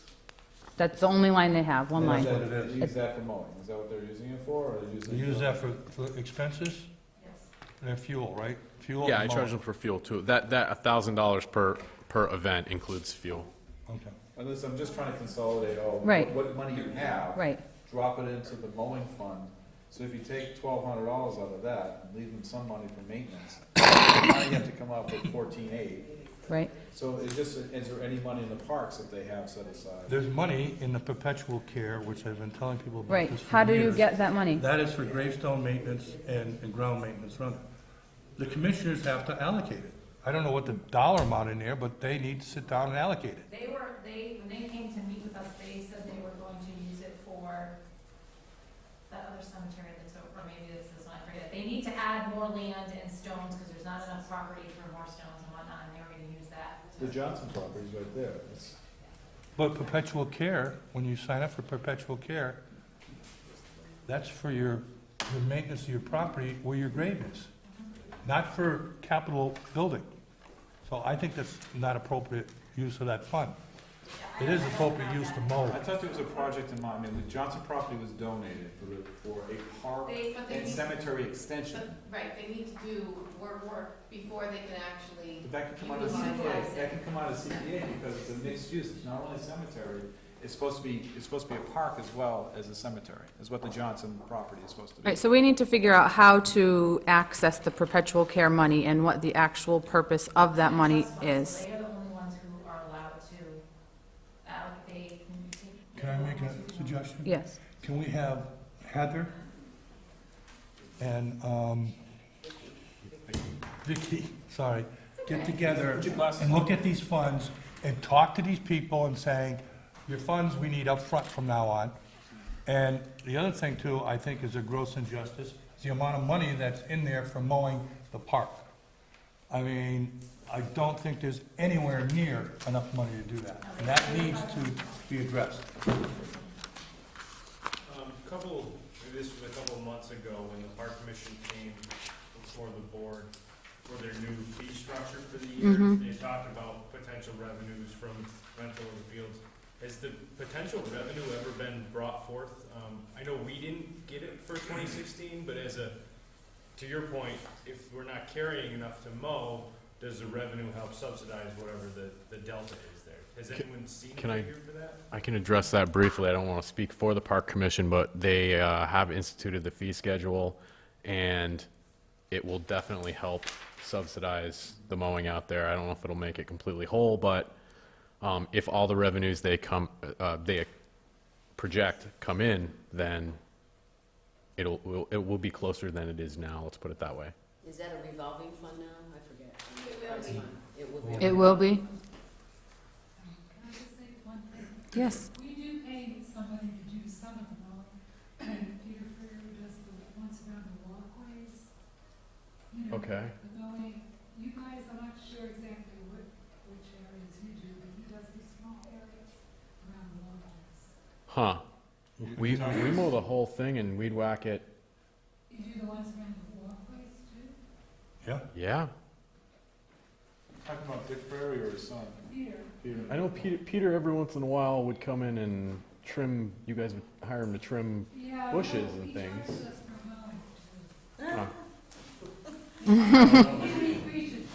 Yeah. Yeah. So I'm not sure if we've come up with a But solution I for the think mowing, that but Heather and Vicki should get together, find out all the sources, and then find out how much money we do have, and then see what the shortfall is, and find out from Park Department how much they anticipate to put toward that, and we know what we need to make up, or how we have to make it up. And I really think that the perpetual care is an item that is for ground maintenance up there for individual cemeteries, and it needs to be looked at as the source to fund that. I've been talking to Robert, and I talked to Judith Conklin, Yeah. the other cemetery They commissioner. don't want to do it. Well, we're supposed to meet at some point to They talk didn't wanna about do it, so. fast. so perhaps you could just involve everyone, Sure. Heather and Vicky, and then you'll all be in the same room at one time. I'm sorry, you're Sounds on good. the cemetery commissioner? No, she's talking about the library, that's You're talking Barbara. about the library. Yeah, Yeah. yeah. Are you thinking about doing this for this year's budget, FY16? Yeah, Or are you talking about next year? This year. The upcoming. this, the new budget. Finance, do you have any input? Mike? Is the intent to show the mowing line item on the highway department budget? Yeah, I would think so. I think so. But then you lose how much it really costs to mow the park, and you wouldn't know if they needed to raise their fee schedules, you're not gonna know unless Randall keeps Well, on. I plan on doing this for at least a couple of years till I get a good handle on how much it costs. If it's a revolving fund, you have to charge it directly. I mean, some of his things is, he's done the work and he hasn't got paid for it. Right. Well, I completely understand. But- So are you saying, like, once Randall mows the lawn, he's gonna need to invoice the, well, he can't do that because he has the money. If you give the money, if the money's in a revolving fund for the parks, we charge the park directly for that mowing. Right. The cost of that mowing is related to the cost of Randall's labor. So one way or another, it should be shown on the highway department budget because it's transparent, but it's showing you that, yes, we also provide $20,000 worth of mowing labor and expenses to the town. One thing I can add to this is, back about maybe 10 years ago, the school department had a line item for mowing, $10,000 or $12,000, okay? I forget who was it, I think it was, Bill Erickson. And they came up with an idea that we're just gonna give you the $10,000. They talked to the finance committee, they took it out of their budget, they reduced their budget by 10, and they put in the general highway budget, $10,000. And that was to take care of the mowing at the school, at North School, and only North School. So there is $10,000 from North already in your budget. It hasn't gone up one penny since then. It hasn't, and if I might be so bold as to suggest, it has been cut. Because if our whole budget is cut by 6%, Well, that then 10,000 that has been item cut is by. cut too, then. Yeah, right. I understand, that's but there why- is money earmarked there that was put in there, and the school budget was reduced, and that 10,000 was increased in the highway department budget. Yes, it would be reduced percentage, not That's completely. why I worry about things coming into our budget, and then if the whole thing gets cut, that gets cut too. But I suppose that would happen But that- no matter what, because last year, everybody was cut by 6% or so. By having a one-item thing to cover all the mowing would at least have a picture of what it looks like if you're gonna cut it. True. Now, and I'm just gonna say this because it's what they do in Boston, they do have goats. So in certain areas of Did you say Boston- goats? I said goats. So in certain areas of Boston, they'll have like, you have an off-ramp and there's a bunch of growth in there. They'll bring a herd of goats in and the goats will clear cut it out. With all due respect, we don't Are have they any u- are they off-ramps union on Route goats? 10. No, what I'm saying is, we can sit here and just keep doing things things the way they were. I think we gotta move forward. We do. I don't think we came up with a solution at this point, but perhaps we need to maybe go back to those smaller budgets and see if there's any movement we can, Transfer and station, put if up- there's any movement from lines that we could add to the highway department. I mean, no joke, Can I'm we for do that? innovative solutions like that. Can we go back and look at that? I love agriculture, and I wish this I town think would too many support people might be agriculture talking more. at once, so it's really hard to, I'm sure here at home, Okay, 1 second. okay. So for the landfill, goats might be an option. You'd stick them out there and I'm telling you, this is a real service that they use in Boston and Cambridge to clear up vacant lots and whatnot, that they will use the goats that will eat everything down to a nubbin. And who's gonna take care of them? The highway guys. Dr. McDougal. I move that we get going on something next part of the Okay, budget. so if, Heather, if you could, maybe with the finance team, go back and look at the smaller budgets and see if there's any money that, maybe a total amount of money that could be removed and added to a mowing line. for the mowing purpose. Yes. I think we can do that. Okay, thank you. Can I just say one thing? Yes. Take money out, if you, that's what it'd be, because we have to get a certain amount from the town. We understand. You understand? Yes. I also mean, in terms of money, if the park department sets up a revolving fund, and you wanna pay mowing out of that, I don't know, and I have to double check, that I can't transfer money back and forth.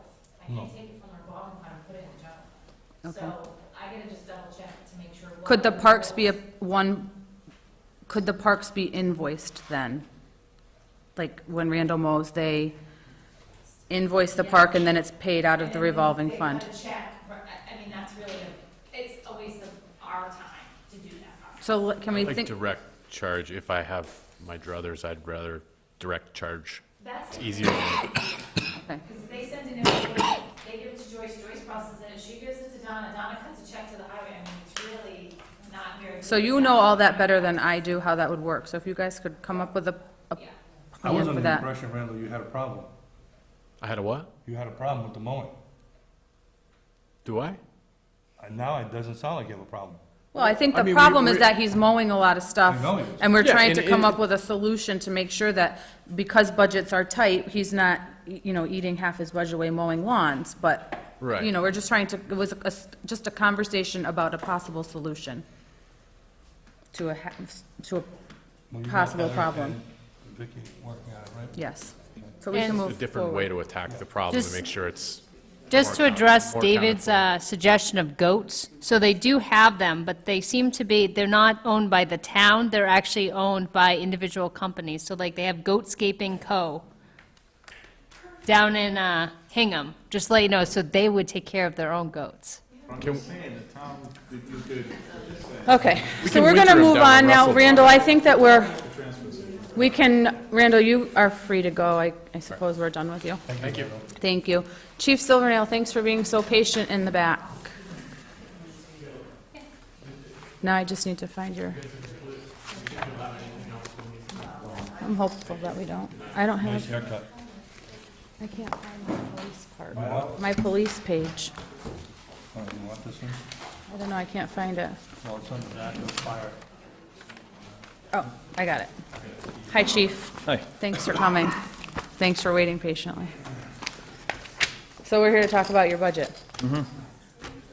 So you got the list of questions that we had for you, and I guess we can start at the top. If you could go through what the Quinn bill means, how it's negotiated, what the requirements are. Those are some of the questions that the finance team and committee and us had, so we should just start right there.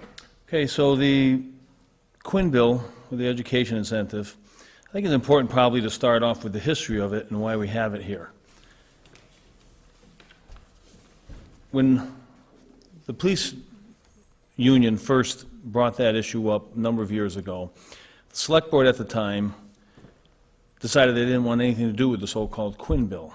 And they said that they saw the importance and the value of having an education incentive, and the select board decided to fund the education incentive in the same manner that the Quinn bill was funded, at the same percentages, and have the town pay it 100%. So for the first couple of years that we had an education incentive, it was 100% funded by the town. I had brought up on different occasions about how we should be involved with the Quinn Bill program so that we could get the 50% reimbursement from the state at the time. And as everybody's certainly aware, a couple of years ago, the state stopped meeting their obligation to the Quinn Bill. And so, in essence, we're right back where we started with. The town's paying 100%, and there is no 50% reimbursement being funded at this time by the state. The so-called Quinn Bill, which is under Chapter 41, 108L, is still on the books. It's still a lawful program. The only thing that's going on that's different now is that the state isn't meeting their end of the obligation. The way the program works is that the town pays 100% of the education incentive, and then the state is supposed to reimburse the town 50%. And each August, I have to file paperwork with the Department of Higher Education and give those numbers, and I still do that to this day, and tell them what we paid and what we expect to get back in the 50% reimbursement. And again, so the only difference really is we're right back where we started from. The town's paying 100%. I think it's important to point out that the select board at the time thought that it was a valuable program to make sure that we have educated police officers. This whole thing in the debate with the Quinn Bill and education incentive makes me think of a adage that I heard a number of years ago, and that adage was in reference to the cost of education, and that was simply, if you think education is expensive, try ignorance. And I think that that holds true with the education incentive and having educated police officers. We have not, since I've been running the police department, have been sued. The town hasn't been sued by any action by the police department. And I believe part of that, and a lot of that actually, is due to the fact that we have officers who have sought higher education. When I was at the budget hearing before the Finance Committee a month or so ago, we talked about that. And the education incentive came up. And an analogy that I brought to the newer members of the Finance Committee was the fact that the state of Massachusetts does not require police officers to have an education, have a degree before they become a police officer. However, and the minimum is a high school diploma, but however, you expect a police officer with a high school education to go to the academy, and at the academy they learn just the basic foundation of policing. There's a lot more to learn. There's a lot more hands-on experience. There's a lot more laws and legal things that the officers have to catch up on and become proficient in after the 6-month academy. But you expect a police officer with a high school education and a minimal foundation from the police academy of training to then go into the legal world and compete with lawyers and judges who all have advanced degrees. And the best way for a police officer to be successful is to have an advanced degree themselves. Policing has changed a lot over the years. And one of the reasons that the Quinn Bill came into existence to begin with in around 1970 was because the old stereotypical Irish cop with a nightstick in his hand would just take people out of whatever the problem was and haul them back to the station. And so a lot of turmoil in the 60s led to the realization that police officers need to be educated. There's social problems. There's many things that an officer does besides just make arrests. It's a very important program, and I think that it needs to continue to be supported by the Select Board. Can I just, for a point of clarification, the town pays 100% of it. At one point, the state reimbursed us for 50%. True? Many years. Okay, so then when you fill out your paperwork in August to submit for reimbursement, you're not actually getting anything reimbursed at that point? Right. The reimbursement process actually took place through the cherry sheet. So when everything was certified in the fall and the cherry sheets came out, there was a item there that was listed as a education incentive reimbursement. Okay, so you're not getting anything back, but you still have to fill out the paperwork? Right. Anyway, okay, That's because the program is still in effect. Right. The program has not been eliminated. okay. And so I know that there are legislators who have sought to have it reinstated. Okay. You know, just wanted to well, I make sure should it say was- have the state's reimbursement portion of it reinstated, you know. I also point out that, you know, oftentimes it seems like the police education center comes under fire, but I never hear anything about the teacher's education incentive come under fire or criticism. But we fund that. They get paid that. Chief, we had talked about this when, do you remember when the Quinn bill came off the cherry sheets? Remember when that was? It was probably 3 or 4 years ago. It was 2008, 2009, something like that, when everything fell apart, the state had the cuts. Yeah, I don't recall what year. I think it was 2009. 2009, that was that, okay. Because we had like 11% cut in November after everything had been said and done, and that was one of the badder years for our budget. My understanding of the conversations that we had in the past is that we had frozen the Quinn bill in the sense that we were gonna fund the existing officers that had qualified for it, but none of the new officers were then going to receive the educational incentive. I remember a conversation, like maybe I'm misremembering it. That was discussed, and what subsequently occurred was, again, in recognizing that there is value in having educated officers and attracting future officers with education. During union contract negotiations, the board agreed to have a reduced education incentive for newer officers. So you had a cutoff, and that officers that received the education incentive before got it at the full amount, and then new hires would get it at a reduced amount. So that's still in the contract? That's still in the contract, yes. Now, when you post a position for a new patrolman, you're using the state requirements of just a high school education, or are you posting, when you post a position, you say you have to have 3 to 5 years experience, military experience, or? Yeah, we don't list it in that way. We've never put like minimum requirements. The typical thing that we've listed in a job posting is that they have a clean background, you know, they can pass a background, they have no criminal history, that they have be able to get a driver's license, be eligible to get a gun permit, because, you know, you can't be a felon and be a police officer, so if you can't get a gun permit, because you have a felony, then, you know. But there's no minimum education requirement None. other than high school? No.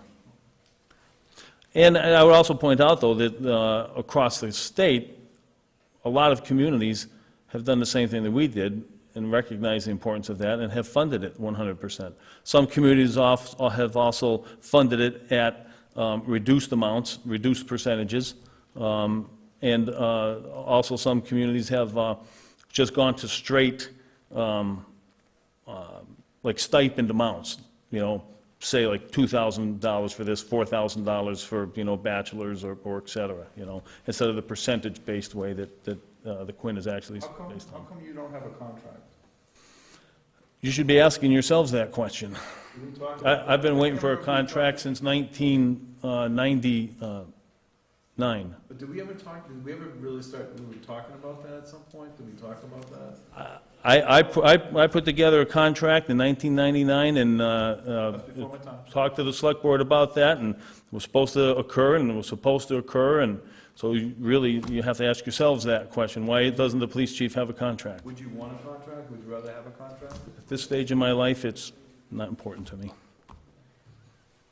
Before we move on from the Quinn bill conversation, are there other questions from the Finance Committee or anyone else? Just to ask Dave, what you're saying when the Quinn bill started, the first 2 years, the town had to take the funding 100% with no reimbursement? Yes, that's correct. That Tom Cross, I think, was the chairman of the board at the time, and Wasn't in favor of it. yeah, he was not in favor of us having an agreement with the But state. I am surprised to hear that, only because the mentality of the time was that if we weren't getting anything for it, we can't fund it. And I do remember, you weren't the chief then, but I remember, I think it was Chief Strosky where it started under? I think it might have been just after that. I think it might have been a little more. And I remember the conversation here about going to court against the judges and against the lawyers and stuff like that. And I feel like, and I'm not quoting anybody, but the word came like second-class people in front of these people because they're highly educated. And at the time, I'm very supportive of that, but on the other times I'm wondering what happened to the conversation that Dave brought up, because when I came in here 3 years ago, the contract was just signed, and I was under the impression for 2 years that it was resolved. All current officers were gonna get it, which I had no problem with it, but anybody who came in after the fact was getting nothing. Now, when he told me that changed, and I think, Vicki, you told me that changed somewhere in the contract, I was dumbfounded, because the prior board told me that as a whole, that we made an agreement that this wasn't gonna go forward. But it's in the contract, but the information that got out from that board that signed it, I'm of a different opinion, because that's how they told me. And I think that's what you got your opinion from too. But, so there's a lot of misnomers out there of what was agreed to and what's not agreed to. I can't remember it exactly when they added on to that. Dave would have been on the board at the time. It was probably, no, you weren't. No. It was probably 2 contracts ago maybe, because it's in the current. One contract ago, I thought. It was a contract that was signed just before he came in, which was 3 years ago. Okay, it could be. But it was discussed, by the union with the board that was sitting at the time, and the board agreed to expand it to include new officers. I was off 1 year, I don't know if was that negotiation? Yeah, it could be. I don't remember exactly which one it was. It would have been 3 years ago, like 2000. And so really, as it applies, it actually only affects one officer of the new officers that we've hired since that original It's not a big decision was number, made. but I was totally, I would just say flabbergasted that, I was told this and this is not what was happening. Yeah. And I think I don't remember, I Ed, didn't if, adjust it to it, I didn't ask for the contract to read it. I don't remember, Ed, if that was, if we actually went like a whole contract and that was actually in effect, and then the subsequent contract that was then added and expanded. But it was discussed by the board. The board made a conscientious decision to support it and expand it to new officers. But it's, again, at a reduced rate.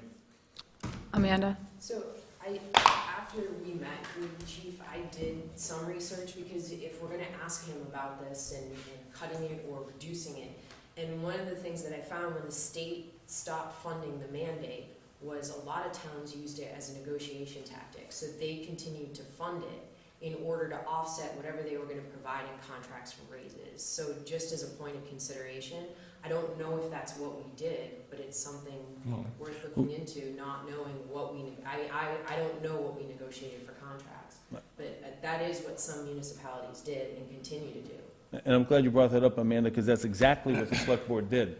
The police officers, in order to retain that language, volunteered to go without pay increases. Other union departments, the highway department got a pay increase, everybody else got a pay increase, but the police officers forego their pay increases so that they could retain and continue to have the education Was incentive. that for the 3-year agreement? Or for 1 year, or for 3 years? What do you mean? No increase in pay. Or was it no Oh. increase in pay for the 3-year agreement? It was at least 1 year, it might have been 2 years of that agreement, I can't remember. It wasn't, I don't think, for the whole 3 years, it was for 1 or 2 years. I'm looking at some of that information, I'm not seeing the educational part of it, though. It was the summary pages for the 2012 contract. But we can go back and look at that. Francine? Clearly, we want, the right police officers, and we wouldn't be looking at these things if we're talking about goats. And I semi-seriously I'm serious. About who's gonna mow and we are at a loss for solutions to the town, unless the town, of course, would pass some kind of override, which I think would fund every department to the level that they need, but that's, history says that's not gonna happen. So that's why, I mean, looking down that list, I mean, there are other ways in which we're looking, how else can we financially support the police department? If we look at, you know, is there anything in the, we don't have the grant, but we don't know what the 911 incentive grant would fund, but is there anything in that that could supplement the police department budget? The same, just going, Keep services to it. Right, I don't think that, Looking around trying to find, not the no, and I guess that would be my point, is I don't want you to think that we're having these conversations in order to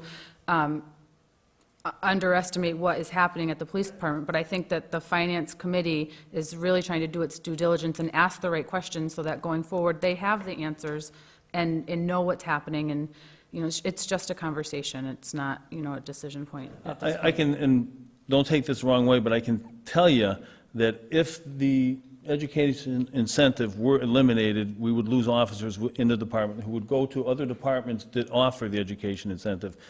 That additional funding for an officer's pay is that important to everybody in the police department, it would happen. And there's a lot of departments that value that, and so they have retained education incentives at the full amount. So while we're on the topic of how do we, you know, make sure that the police department functions at the level that it needs to function financially, as far as the 911 incentive grant goes, is there a way that we can utilize it better? Is there a way that those funds can be used in the communication wage line? I'm not familiar with it, so I don't know, but I'm hopeful that Yeah, maybe you if we could get shed a some. copy of it as well, that would help us understand how you can utilize it.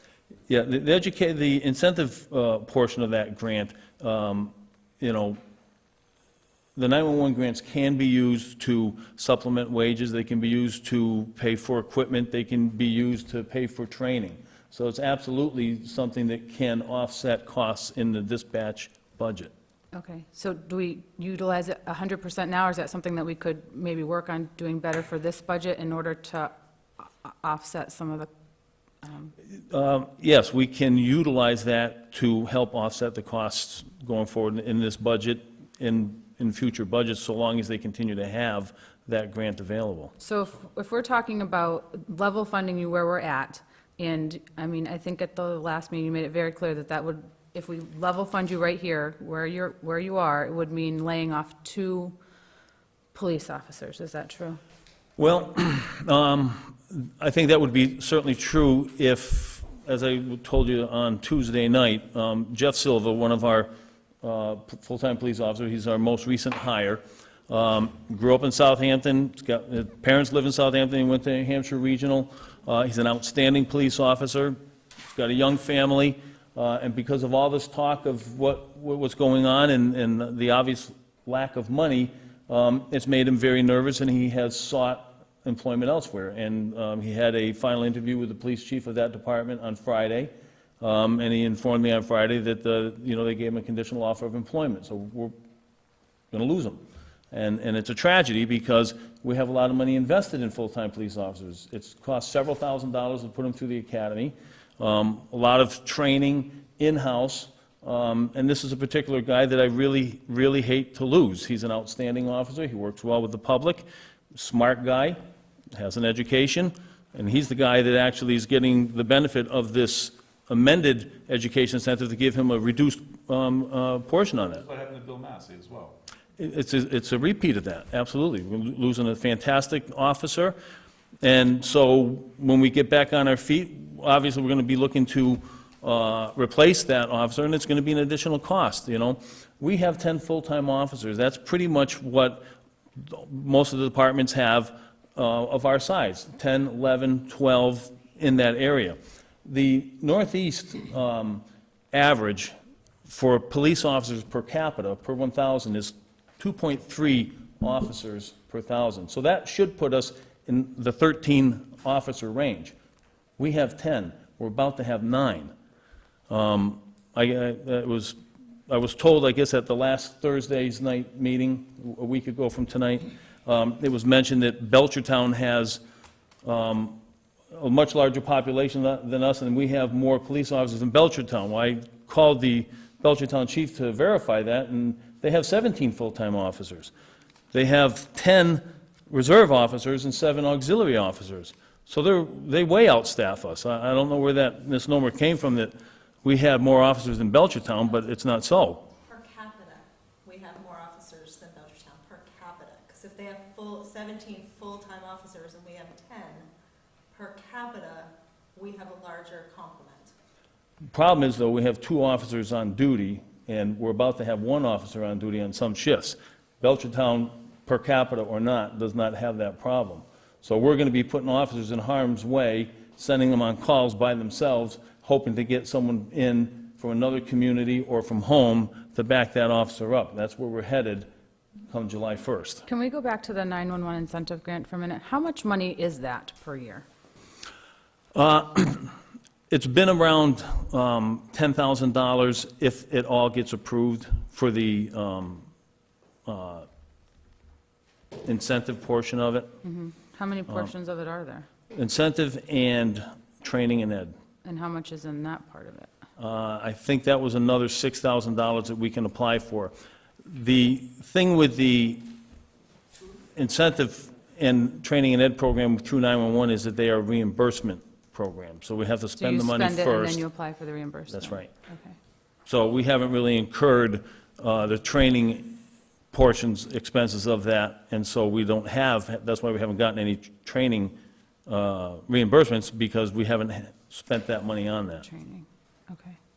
Can we have a copy of that grant? Because we don't have a copy of it. Absolutely. That'd be fantastic, thank you. Are there any other questions? Dave, you have 10 and supposedly 9 officers full-time. How many part-time? Right now, Ed, we're down. We ordinarily in the past had about 10 part-time officers. As certainly you and I have talked for years, you know there's a lot of difficulty in retaining part-time officers. Oftentimes, we just become a training ground for officers that go onto full-time positions. So right now, we have 8 part-time officers. Of that 8, one's in the military deployed, and 2 other officers are also military. They have limited availability. So we really don't even have the benefit of the 8 part-time officers that we have right now. Of, say, the 7 or 8 officers you have, they're called reserve officers or part-time officers? Part-time. You utilize those for backfilling vacation, and how do you utilize those? So Absolutely. people understand that. We use them in 2 ways. First of all, we just don't have enough full-time officers to have full-time officers on every shift 7 days a week. So we routinely, weekly, have part-time officers that fill in a shift that otherwise probably should be filled in by a full-time officer if we had another officer. In addition to that, the part-time officers are used to offset vacation, sick time, personal days. When I send somebody, a full-time officer to training, they'll bring a part-time officer in at the lower cost to backfill that shift. So we go through extraordinary efforts to not spend overtime, by not putting officers on overtime.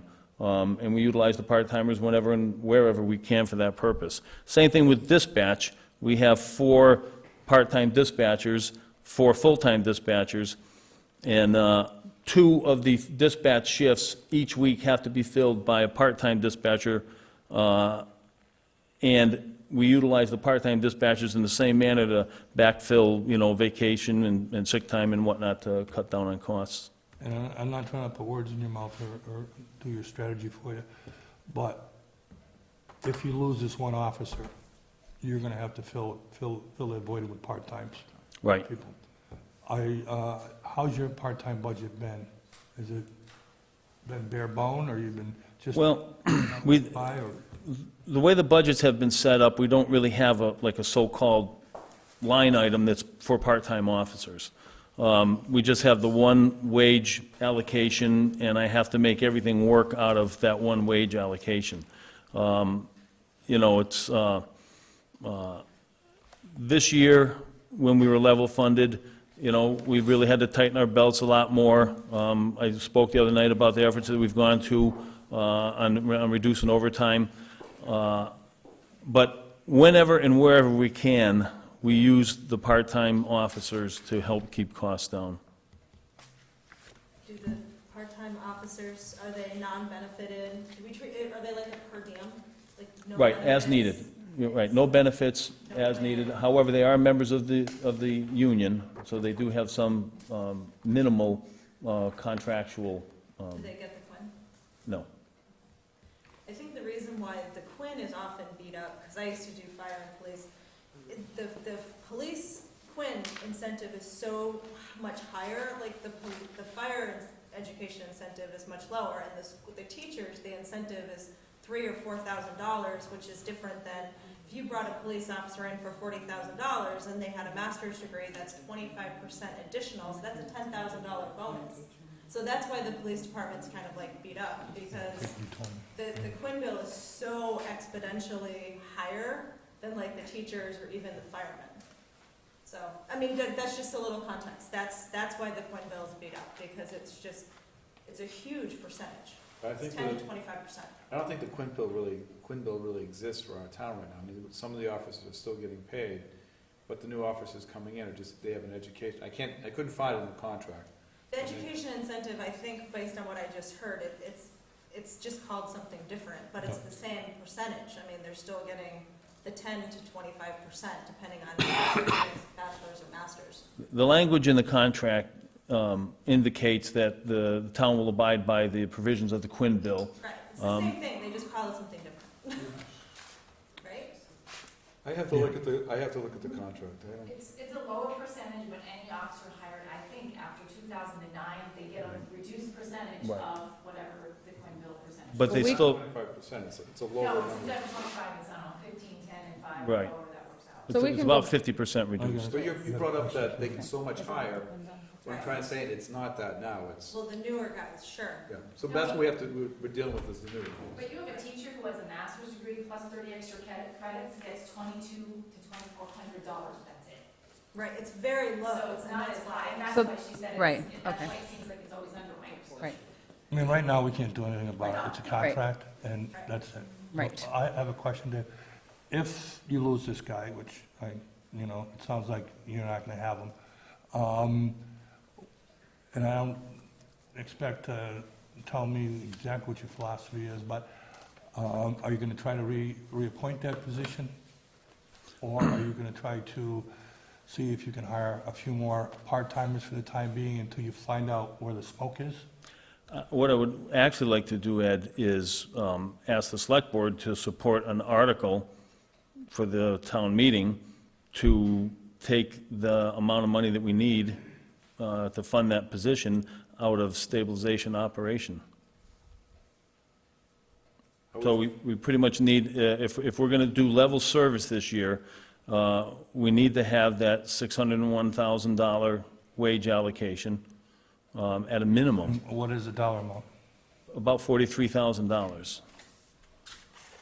With the level funded amount, I think was $558, and then the, I think we would be better off doing a Prop 2.5 specific to this position, because then it's there every year for you. Otherwise, we're in the same position Every next year. that we're in this year, where you're gonna have to ask again if our budget doesn't improve in any way. and if you're going to do that, then wouldn't you want to include the amount for the communication wages that we go over every year, so at least you fund it? Use the 911 incentive, I think you can make a very definitive case why we need to appoint this 10th officer. And now people, as we talked about, people are seeing exactly what they're getting for their money, and it's there in his budget every year thereafter. And you might want to, like, if what you're saying, like, we have guys that are sometimes patrolling on their own, and if they get into a situation, it's not a good situation. So maybe in addition to the 10th, maybe you want to go Prop 2.5 for what you really need, which is maybe 3. what's interesting is minus the 2.5 proposal for that position, that's exactly what we did to get that position a few years ago. Right. And that, what kind of carried the momentum of that was a individual from Southampton who we were dealing with on a regular basis, who went to Westfield and ended up being shot and killed by Westfield PD during an incident. Now, we'd been dealing with that character quite a lot here. And so, The bicycle? No. It was the DB related.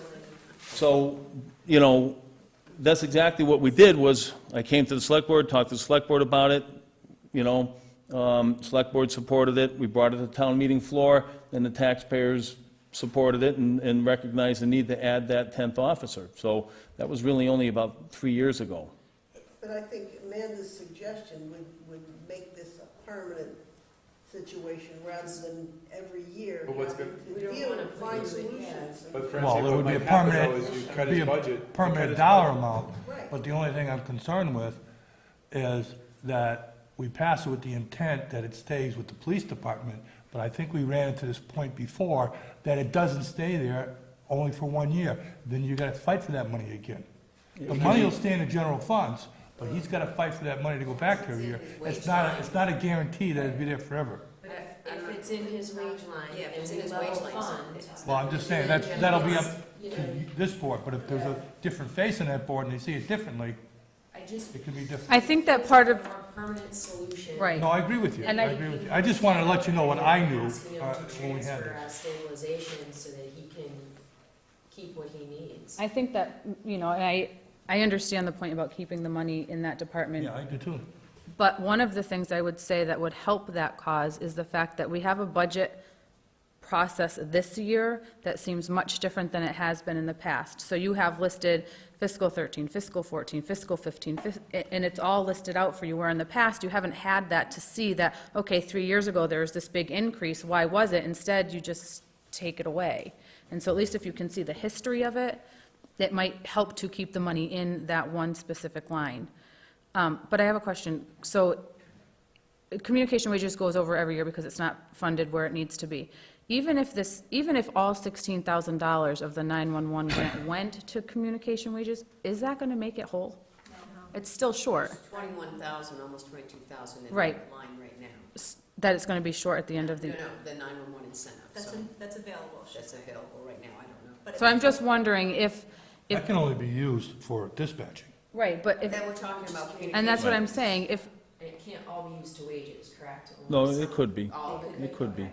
I guess if, We I'm just, carried over last year of that money. my point is that if you're going to ask for an override to fund one position, why not make sure you ask for enough to make sure the communication wages are funded fully also? And then, I see the point in utilizing the grant, I'm not disagreeing with that, but, I mean, But once the I mean, grant goes, the grant once the goes. grant goes, the grant, the Well, the and funding that- I goes, so. hate to say it, if you start putting too many things out there, people are gonna see it as a. I don't think we're asking for the fire department and the police department, No, I have no problem with two, but now we're gonna talk about dispatch. That's all. But it's all in one. Public safety, it's just public safety. I understand, and anybody else that didn't have the opportunity tonight to talk about it will be in next week to ask to have their thing added to it. and Somewhere along the line,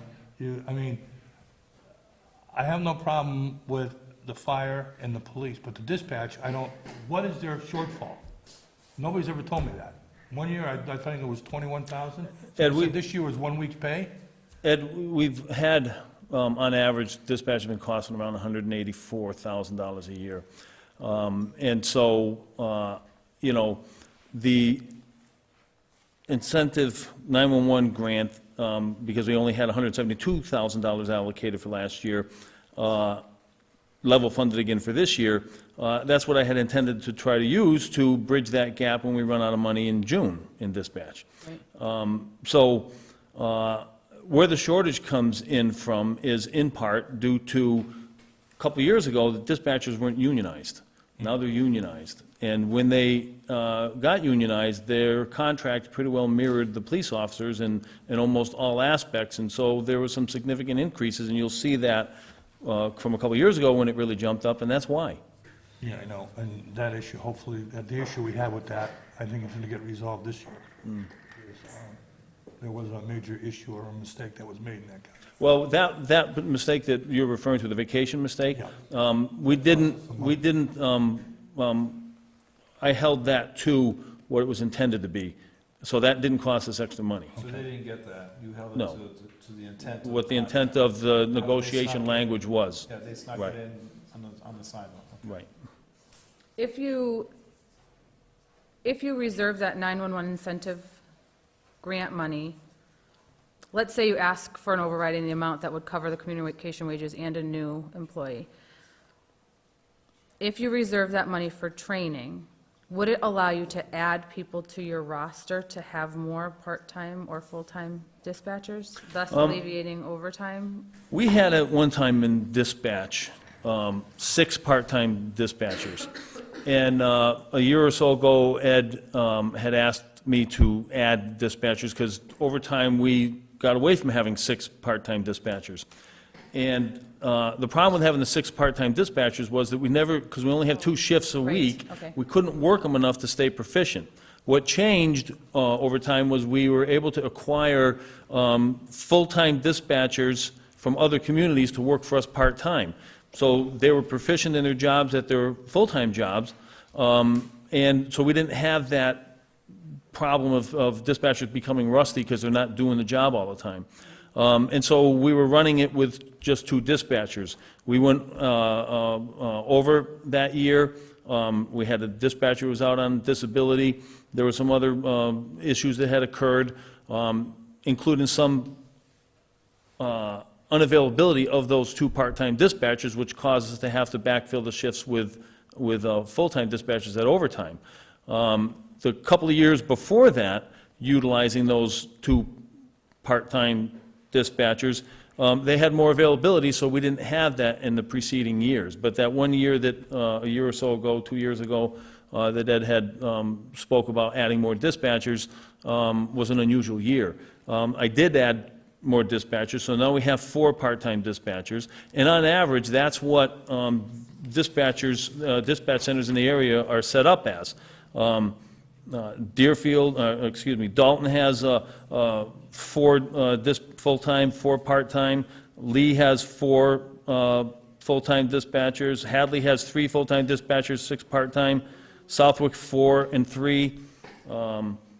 You know, it seems to be the average is that most small-town dispatch centers have 4 full-time dispatchers and 3 or 4 on average part-time dispatchers. So we're kind of like right where everybody else is in the amount of personnel we have. If we add more part-time dispatchers, we're gonna, particularly if they don't work at another community to stay proficient, then we're gonna run into that same problem we had before. I do remember that conversation. I have another question. In an effort to be consistent, how many people work during the day at the police department? Yourself? Monday through Friday, myself and the lieutenant are on Monday through Friday. And then we have 2 full-time positions that also work on days, and that is on a 4 and 2 schedule. When you work a 4 and 2, it actually takes 3 bodies in order to have 7-day coverage. So we have shifts a week on days that there's only 1 patrolman on. Lieutenant has court obligations almost every day. Lieutenant processes gun permits. That's very time-consuming. And so the 2 other shifts, the 2nd shift and the 3rd shift, each has 3 full-time officers dedicated to those shifts, which gives us the ability to have 2 officers on each shift. So we run into a problem on days on the weekends because we only have 2 patrolmen, where we have vacancies for, they have to be backfilled. Wouldn't you use part-timers, though? Yes. Okay. Yeah. But a couple of years ago, I also instituted a departmental policy where I want a full-time officer on all the time.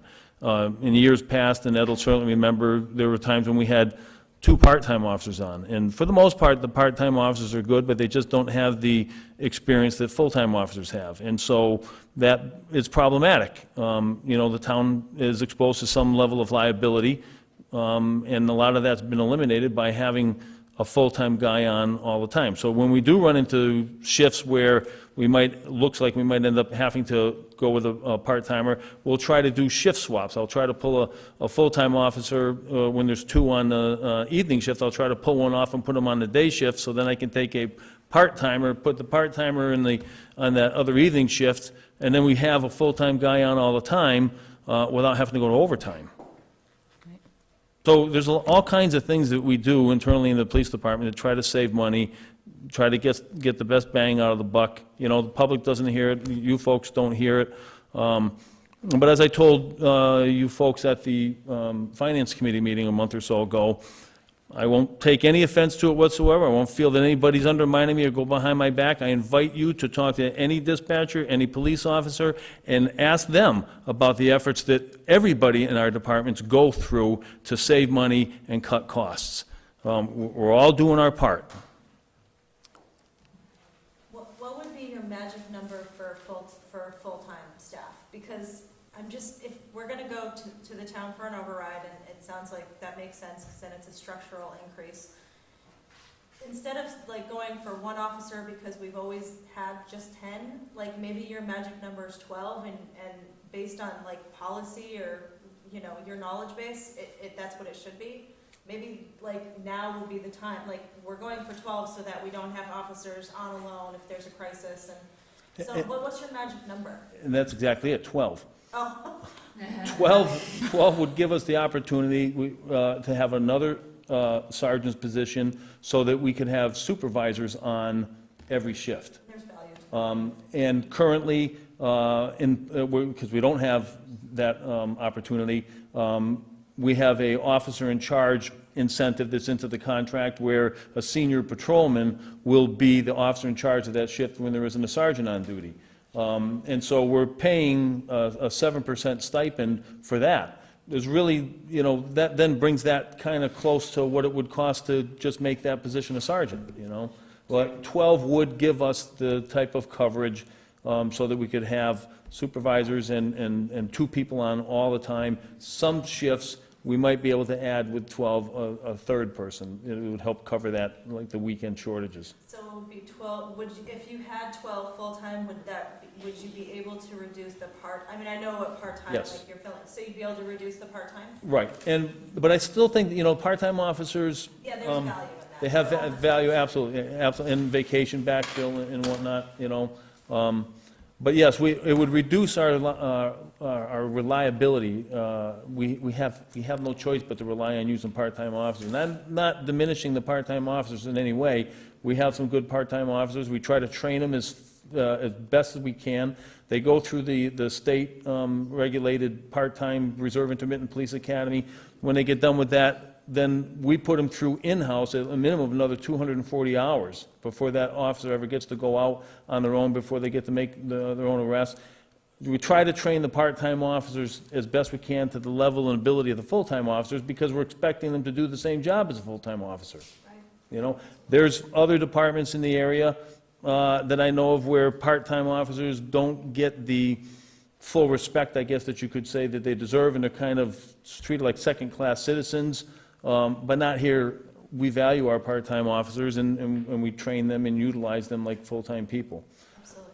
What they do lack is the years of experience in knowing how to handle every type of call. You know, we've been pretty steady over the past, 8, 9 years or so with retaining full-time personnel. You know, the select board and, everybody involved has, saw that we've got competitive wages, that we have good benefits, that we have an education incentive. So we haven't had a turnover like we had years ago in the police department. The beauty of that is we've gained experience. Throughout these years now, we have a lot of full-time officers, they have a lot of experience. And, if someone calls us, if you call us and you want us to come to your house because for whatever it may be, you want an officer who has done this before. You want an officer who's investigated whatever your problem is and knows how to do it. You don't want an officer who's only been on, a year or 2 years and is, kind of winging it, No, I've dealt with one of your officers when my house was broken into, and he was amazing. And I was very appreciative of him. But He did a David, great job. you experienced a lot of seasoned officers, state police officers, environmental police, that have retired from the full-time job, that came here and worked part-time, that have been a tremendous asset. Absolutely. And their wealth of knowledge was second to none, but. And those guys those are the guys that you look for. Those guys are hard to find, and currently we don't have any of those guys. I know, they retired again. Mike? So I just had a question, just for sort of putting wages into perspective with the potential 12 officers, which would include sergeant, is So, in the magic number world. So right now, level funded is 601, 670.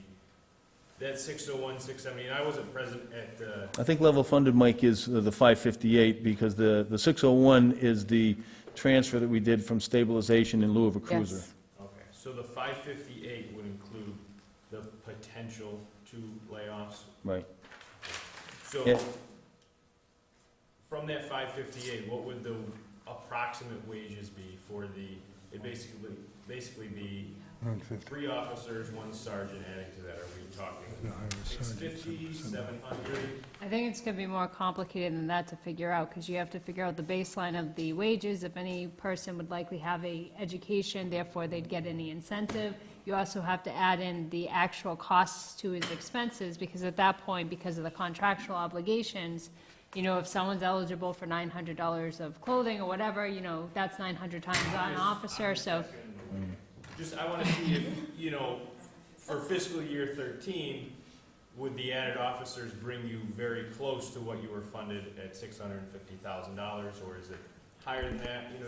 I don't think 650 would be enough if you were you're going to go to 12 officers. Because there's also other things, we'd likely be hiring someone that needs to go to training, and we would have the training expenses, the outfitting expenses. We got to send them to a psychological evaluation, a physical exam, all the equipment that we have to buy for them, uniforms, all those kinds of things would add that number up. So I really would have to sit down, to forecast what that kind of number would be.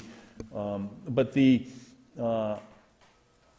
prospect of this 558 level funding and needing to lay off 2 officers, I'm not sure that we will need to lay off 2 officers with that. We'll have to really look at the numbers on that. And the reason for that I say that is Jeff Silva, the officer who's likely leaving, is going to another job, so we won't be incurring unemployment costs.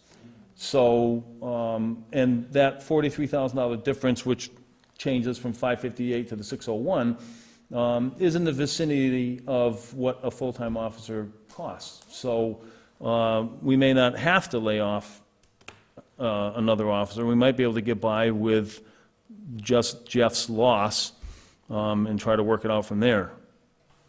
Liz? Yes. Just 2 things. So earlier you had mentioned that we make notes, and this year I can't attest. That we do what? We're making notes. This year, I can't attest to previous years because I was not here, but on all of the budgets, we've sat down with each of the departments. We have extensively laid out, I believe the Board of Selectmen has copies from the past weeks and the like, laid out all the details. So like, for instance, if we added into the budget this year $10 for whatever it is for a special occasion, we wrote out added $10 this year because X. Right. So if it got to the point where a Prop 2.5 were to be passed for any department, we would make a note that says a Prop 2.5 in this amount was passed for this purpose. The other thing that's nice about going to Prop 2.5 for a position is it adds to the tax base. So every year it's 2.5%. So theoretically, over time, that position increases costs, but those costs are already covered by the 2.5% increase. I don't know if I would recommend talking to the townspeople to actually put a group of officers together. I would say if we wanted to go that route, I'd probably recommend do one and, do a 5-year plan or a 10-year plan in 2 years, or the next time the population gets up 400 people or 250, we'll go back and ask for another one. But that way people know what to expect. And I think once you start grouping multiple things together, we get back to last year's criticism, which was they didn't know what they were buying. So if you're you're only suggesting getting that- one thing.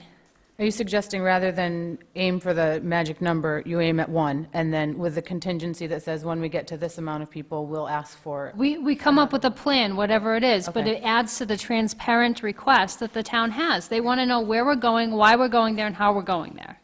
And I think that gets you there. And I think I made the mistake, and I'm first one to say I made a mistake, but it's more than the per capita, which is what I was kind of doing, because I'm a numbers person, I'm a finance nerd. What he's saying is like policy and structure wise, it doesn't matter if we have 5 people or 10 people or 100,000 people. Like he's got one guy on, and if there's a problem, like, we better hope and pray that somebody's at home on their radio and willing to come in Right. and help this guy. I think that's more the issue, like, Right.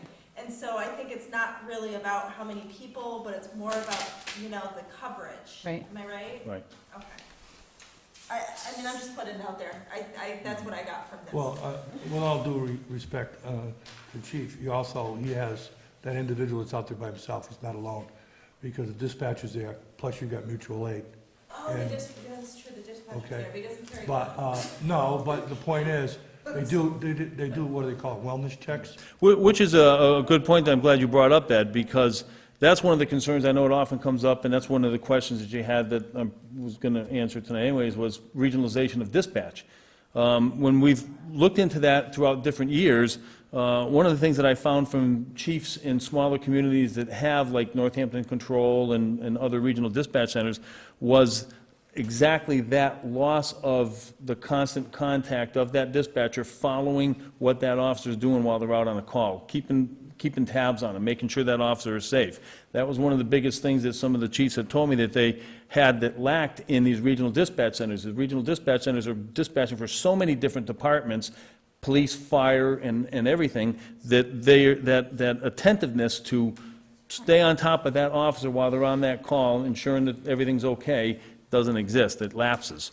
And that's one of the things that is a significant advantage of us having our own dispatch center, amongst a slew of other things that we can certainly get into sometime if you want to hear. I know Dave McDougall and I have had some extensive conversations about that, as well as Ed, about all the benefits of having our own dispatch center. But, the importance of having that dispatcher sitting in our building and keeping tabs on everybody that they've sent out on a call is, unparalleled. So, I guess to move forward, if everyone is on board, I don't disagree with asking for the override for the one police officer, but I want to make sure that the number that we're asking for is correct. So if $43,000 is the right number, I guess we could go ahead and. I think, Liz, what I'd probably prefer to do on that is have a time to sit down with the chief and finance and figure out what the exact cost is, because like I said, there's other numbers in there. It's not just the cut of wages, it's, Okay. how much is cost. And along that line, one thing that I would point out is that, as I talked of the other night, we are so close with all the efforts we've made this year to stay within the budget allocation. We're really only 1% underspent in wages, despite everything we've done this year to try to, stay within the budget. So I think we actually have to look at even a little bit more than just that amount, so that we can go back to normal, so that we can, patrol like we're supposed to be patrolling, enforce, offenses and crimes like we're supposed to be. Right. So can we? I would set that up say, and I would get say to- what we can do is, I can sit down with the chief this week, next week, when, I don't even know what day it is today, and we can figure out what number it needs to be. If the board wishes to just put something forward to the town in the form of a Prop 2.5, we can work on everything behind the scenes and have it up and running the next week. Okay. When do we have to have the warrant signed? So the town meeting isn't until the 19th. We try to make sure it's out there 14 days. I believe annual town meeting only needs 7, but special town meetings need 14 days in advance. We do try to give the public as much notice of things as humanly possible. My goal was to try to, next Tuesday, I actually wanted to take a budget break and instead just talk about other articles on the warrant that need to be on the warrant and make sure the board approves of all of the content per se.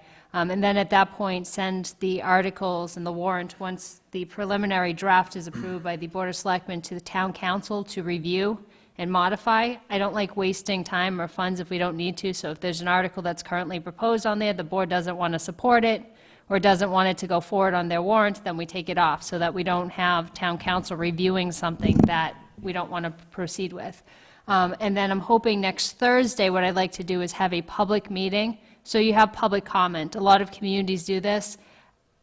You don't have to take the suggestions that the public comes in with, but it does give us a brief opportunity to say, You're talking the 27th, so the 21st, and then you're talking the 27th. it's not the, No, it's not the no, no. 27th. That's a Monday. The 21st is Tuesday and the 23rd is Thursday.